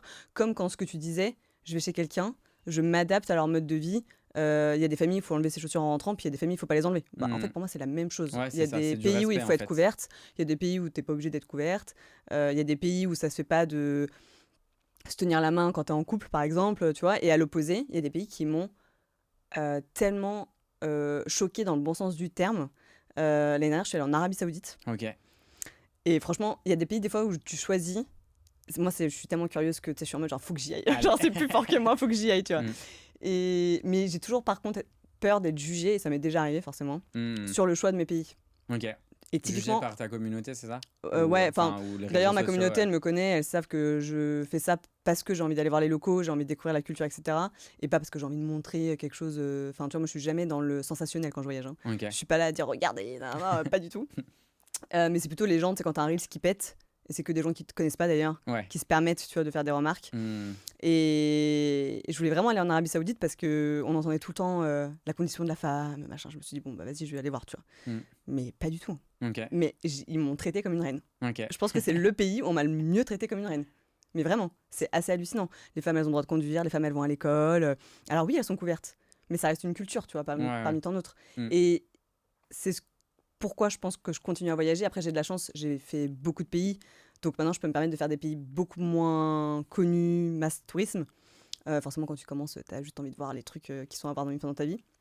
Mais je continue à voyager pour vraiment montrer les autres cultures aux gens, montrer qu'il y a d'autres pays qui sont pas connus et qu'en fait, on peut apprendre du monde entier et justement, on devrait le faire un peu plus, quoi. Ouais, c'est clair. Et en Arabie Saoudite, je suis curieux, du coup, Mhm. toutes les personnes qui étaient voilées ou Ouais. burqa ou peu importe, si tu leur laissais le choix d'être découverte ou couverte, elles-mêmes, elles auraient fait quoi, tu penses? Je pense qu'il y a une grosse partie éducationnelle. Tu sais, c'est un peu comme quand tu grandis dans telle sphère, pour toi, c'est ta norme. Tu vois, par exemple, les enfants qui naissent dans des sectes, les mormons, tu vois. J'ai vu beaucoup de mormons là aux États-Unis parce que j'étais dans la région de Salt Lake, Wyoming, tout ça, tu vois. Et en fait, c'est juste que c'est des personnes que j'essaie de comprendre parce qu'ils sont nés comme ça et pour eux, il n'y a rien d'autre qui existe. Ok. Tu vois. Ouais. Enfin, surtout qu'en plus, l'Arabie Saoudite, c'est un pays qui s'ouvre. Ouais, mais tu vois, tout ce qui va être médias, etc. Enfin, tu vois, elles ont. Mais par contre, moi, j'étais pas entièrement couverte. Ok. J'étais couverte ce qu'il fallait. T'avais un voile ou pas? Non, même pas. Non, mes cheveux, ils étaient comme ok. ça. Et c'est juste que j'étais couverte jusqu'au poignet et jusqu'aux chevilles. Ok. Tu vois. Mais non, on voyait mon visage, on voyait mes cheveux. C'est vrai que là, je trouve que t'es un peu découverte. Mais par exemple, Japon, tu peux dire que c'est un pays hyper développé. Une galère avec mes tatouages. Ah ouais, c'est vrai? Une galère. Pour aller à la salle de sport, j'ai dû mettre des gants. Ah ouais? Ils voulaient pas. Mes mains apparentes, ils voulaient pas. Il fallait que je mette des gants pour aller au sport. Ah, c'est ouf. C'est chaud, hein, tu vois. Mais tu vois, c'est des trucs où je suis en mode genre, ok, je comprends, c'est la culture, c'est comme ça, tu vois. Et Arabie Saoudite, j'étais découverte la tête en tout cas. Et aucun jugement, rien du tout. Non, vraiment, ça. Et les femmes sont entre elles. Mais les gens vont au resto, quoi. Enfin, les femmes sont avec des hommes et ils discutent ensemble. Tu vois, c'est pas genre elles restent à la maison. Moi, je pensais que c'était ça aussi, tu vois. Et je pense que c'est beaucoup l'image qu'ont les gens, c'est que les femmes sont à la maison. Pas du tout. Elles sortent dans la rue. Enfin, tu vois, elles font leur life, quoi. Ouais, ok. Et ouais, non, c'est pour ça que je trouve que c'est intéressant d'aller voir des pays qu'on connaît pas trop. Là, j'ai une agence qui m'a demandé mon top 5 des destinations que j'aimerais faire en 2026. J'ai mis que des destinations. T'as mis quoi? Enfin, j'ai mis que des destinations pas connues. Bah, toi, t'as un peu l'habitude de voyager, donc c'est des destinations qui vont te parler. Mais je sais que les gens, toi, ils l'ont pas forcément trop vu. Mais genre l'Ouganda. Ok. Ça reste quand même mon rêve de voir des gorilles une fois dans ma vie. Le Kyrgyzstan. Ok. Genre, franchement, ça a l'air exceptionnellement beau. Vrai. Kyrgyzstan, Pakistan. Tu vois. En fait, Pakistan, j'aimerais bien faire la frontière avec l'Inde, tu sais, le Ladakh, faire un trek là-bas ou quelque chose comme ça. Je trouve que c'est pas pareil, on le voit pas, on connaît pas trop. Les gens qui vivent dans les montagnes, ça m'a toujours un peu fait un truc aussi, tu sais, je suis en mode genre, mais comment vous pouvez vivre là-haut, là-dedans, comme ça? Ouais, de ouf, c'est quoi, qu'est-ce que vous faites de vos journées? Il n'y a pas de réseau, il n'y a rien. On marche. Ok, sympa. Ouais, non, c'est assez. Ouais. J'ai remis, parce que je l'avais mis, mais du coup, je suis allée aux États-Unis entre temps, mais j'ai mis Socotra. Ok. Tu vois, non, je connais pas. Ok, c'est une île qui appartient au Yémen. Ok. Et elle a l'air exceptionnelle. D'accord. Enfin, il y a des trucs hyper atypiques, genre des arbres que tu verras jamais ailleurs. Enfin voilà, moi je suis assez dans la recherche comme ça. Bon, après, il y a des régions j'ai mis la Bolivie par exemple. Ouais. Parce que ça reste mon rêve. Tu l'as fait? Ouais, j'ai kiffé. Ok, le salar et tout. Voilà. Mais du coup, je l'ai mis, donc ça c'est moins atypique. Mais j'ai envie, cool, hein. J'ai envie de le faire à une période bien précise, tu sais, où tu as le salar avec l'eau là, pour avoir la réflexion de malade. J'ai pas envie que ce soit tout sec. Donc, tu vois, il y a une période très, très courte pour le faire. C'est stylé en photo. C'est relou de marcher dans l'eau. Je me suis dit que j'allais mettre des bottes un peu stylées, mais bien étanches, quoi. Parce que sinon, moi, j'avais pas de bottes, j'avais les yeux trempés. Au final, j'ai mis des sacs autour de mes pieds, c'était horrible. Ah ouais. En plus, on était avec des gens, genre, c'était trop. Faut que tu m'envoies si t'as des photos souvenirs. Ouais. Je t'enverrai celle que je peux envoyer, mais. Et cool. la dernière, j'ai mis l'Antarctique. Ah ouais, ok. Ouais, okay. J'aimerais bien. Dans le froid, ça y est. Alors que je déteste ça. Je déteste le froid. Mais si t'es bien équipé, je pense. Ça peut être cool. Stylé. Et toi, t'as un peu des envies de voyage quand même ou... Ouais, moi j'aimerais bien. Déjà, j'aimerais bien un peu plus voyager en Afrique du Sud, parce que je suis resté quand même. En fait, à chaque année, je me dis, je pourrais le faire, j'ai le temps, machin, tout ça. Sérieux? T'as fait que Cape Town? J'ai pas trop exploré, non. Enfin, tu vois, je suis allé. J'ai pas mal fait la région des vins, tout ça. J'ai passé. À 1 heure de Cape Town pour les personnes qui savent pas. C'est ça. Ouais, exactement. Non, mais j'ai bougé un peu, tu vois, mais j'ai pas. Je suis allé dans les montagnes. Enfin, tu vois, je suis allé visiter des trucs un peu plus loin, tu vois, mais j'ai pas tout fait. Ouais. Le safari, en fait, je sais pas pourquoi, c'est pas un truc qui m'attire de ouf. Ok. Parce que en fait, être dans une réserve et tu es dans ta caisse tout le temps et potentiel. Enfin, c'est pas trop ma vibe. Moi, j'aime bien être dehors. Je suis un peu un hyperactif et tout. Donc, mais la Namibie, par exemple, ça me ferait trop kiffer. Ouais, j'ai J'ai kiffé. pas fait encore et Ouais. j'aimerais trop aussi. Donc, c'est un peu les Ouais, deux bah, quand t'es à sur Cape Town, ma. t'es. Oui, c'est ça, t'es à côté, donc Non, y a mais pas le choix. franchement, t'as pas d'excuses là. Non, j'ai zéro excuse. T'as pas d'excuses, ouais. Et t'avais fait Mm. Drakensberg ou pas? Non, j'ai pas fait. Ah, mais t'aimerais trop. Ok. C'est genre une hike de 6-8 heures. Et en Ok. fait, tu montes sur le plateau du Lesotho. Ah ouais, putain, trop stylé. Ouais. Ok. Je pense que t'aimerais trop, ouais. Ouais, vas-y, je vais La me rando, elle noter. s'appelle The Sentinel Peak, mais je t'enverrai Ok, les infos si tu veux. vas-y, ouais, je Je suis pense chaud. que tu kifferais bien, ouais. Trop Bah, bien. par contre, c'est perdu en Afrique du Sud. Hein. C'est Ouais, pas ouais, à ouais. côté de Cape Town, hein. Ouais, C'est ouais, non, faut plus prendre un petit côté avion. Joburg. Ouais, Ouais. ouais, c'est plus du côté de Joburg. Ok, Trop bien. stylé. Du coup, il va falloir qu'on conclue, même si j'aurais pu parler encore pendant 4 heures avec toi.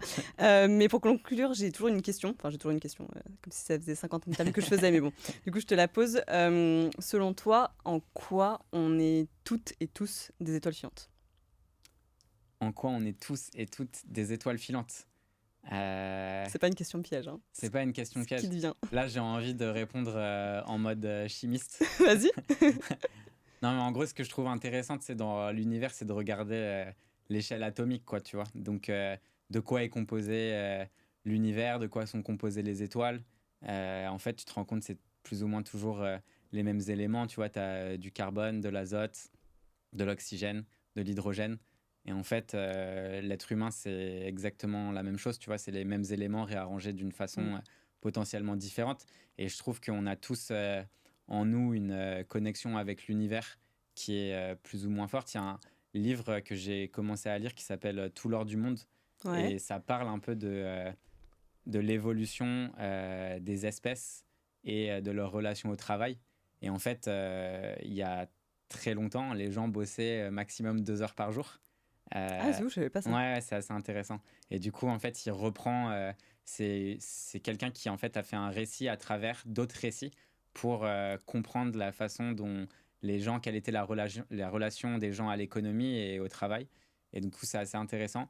Et je pense que ils avaient donc que 2 heures de travail et ils passaient tout leur temps à faire des rites beaucoup plus spirituels et Ouais. autres activités artistiques. Et pour moi, je pense que c'est quand tu te connectes beaucoup plus à ton intuition, à toi, à ton énergie, tes différentes énergies, que tu vas comprendre à quel point tu vois, tu peux être connecté déjà aux autres et déjà à quelque chose de beaucoup plus grand que toi et que tu peux appeler l'univers, que tu peux appeler les étoiles.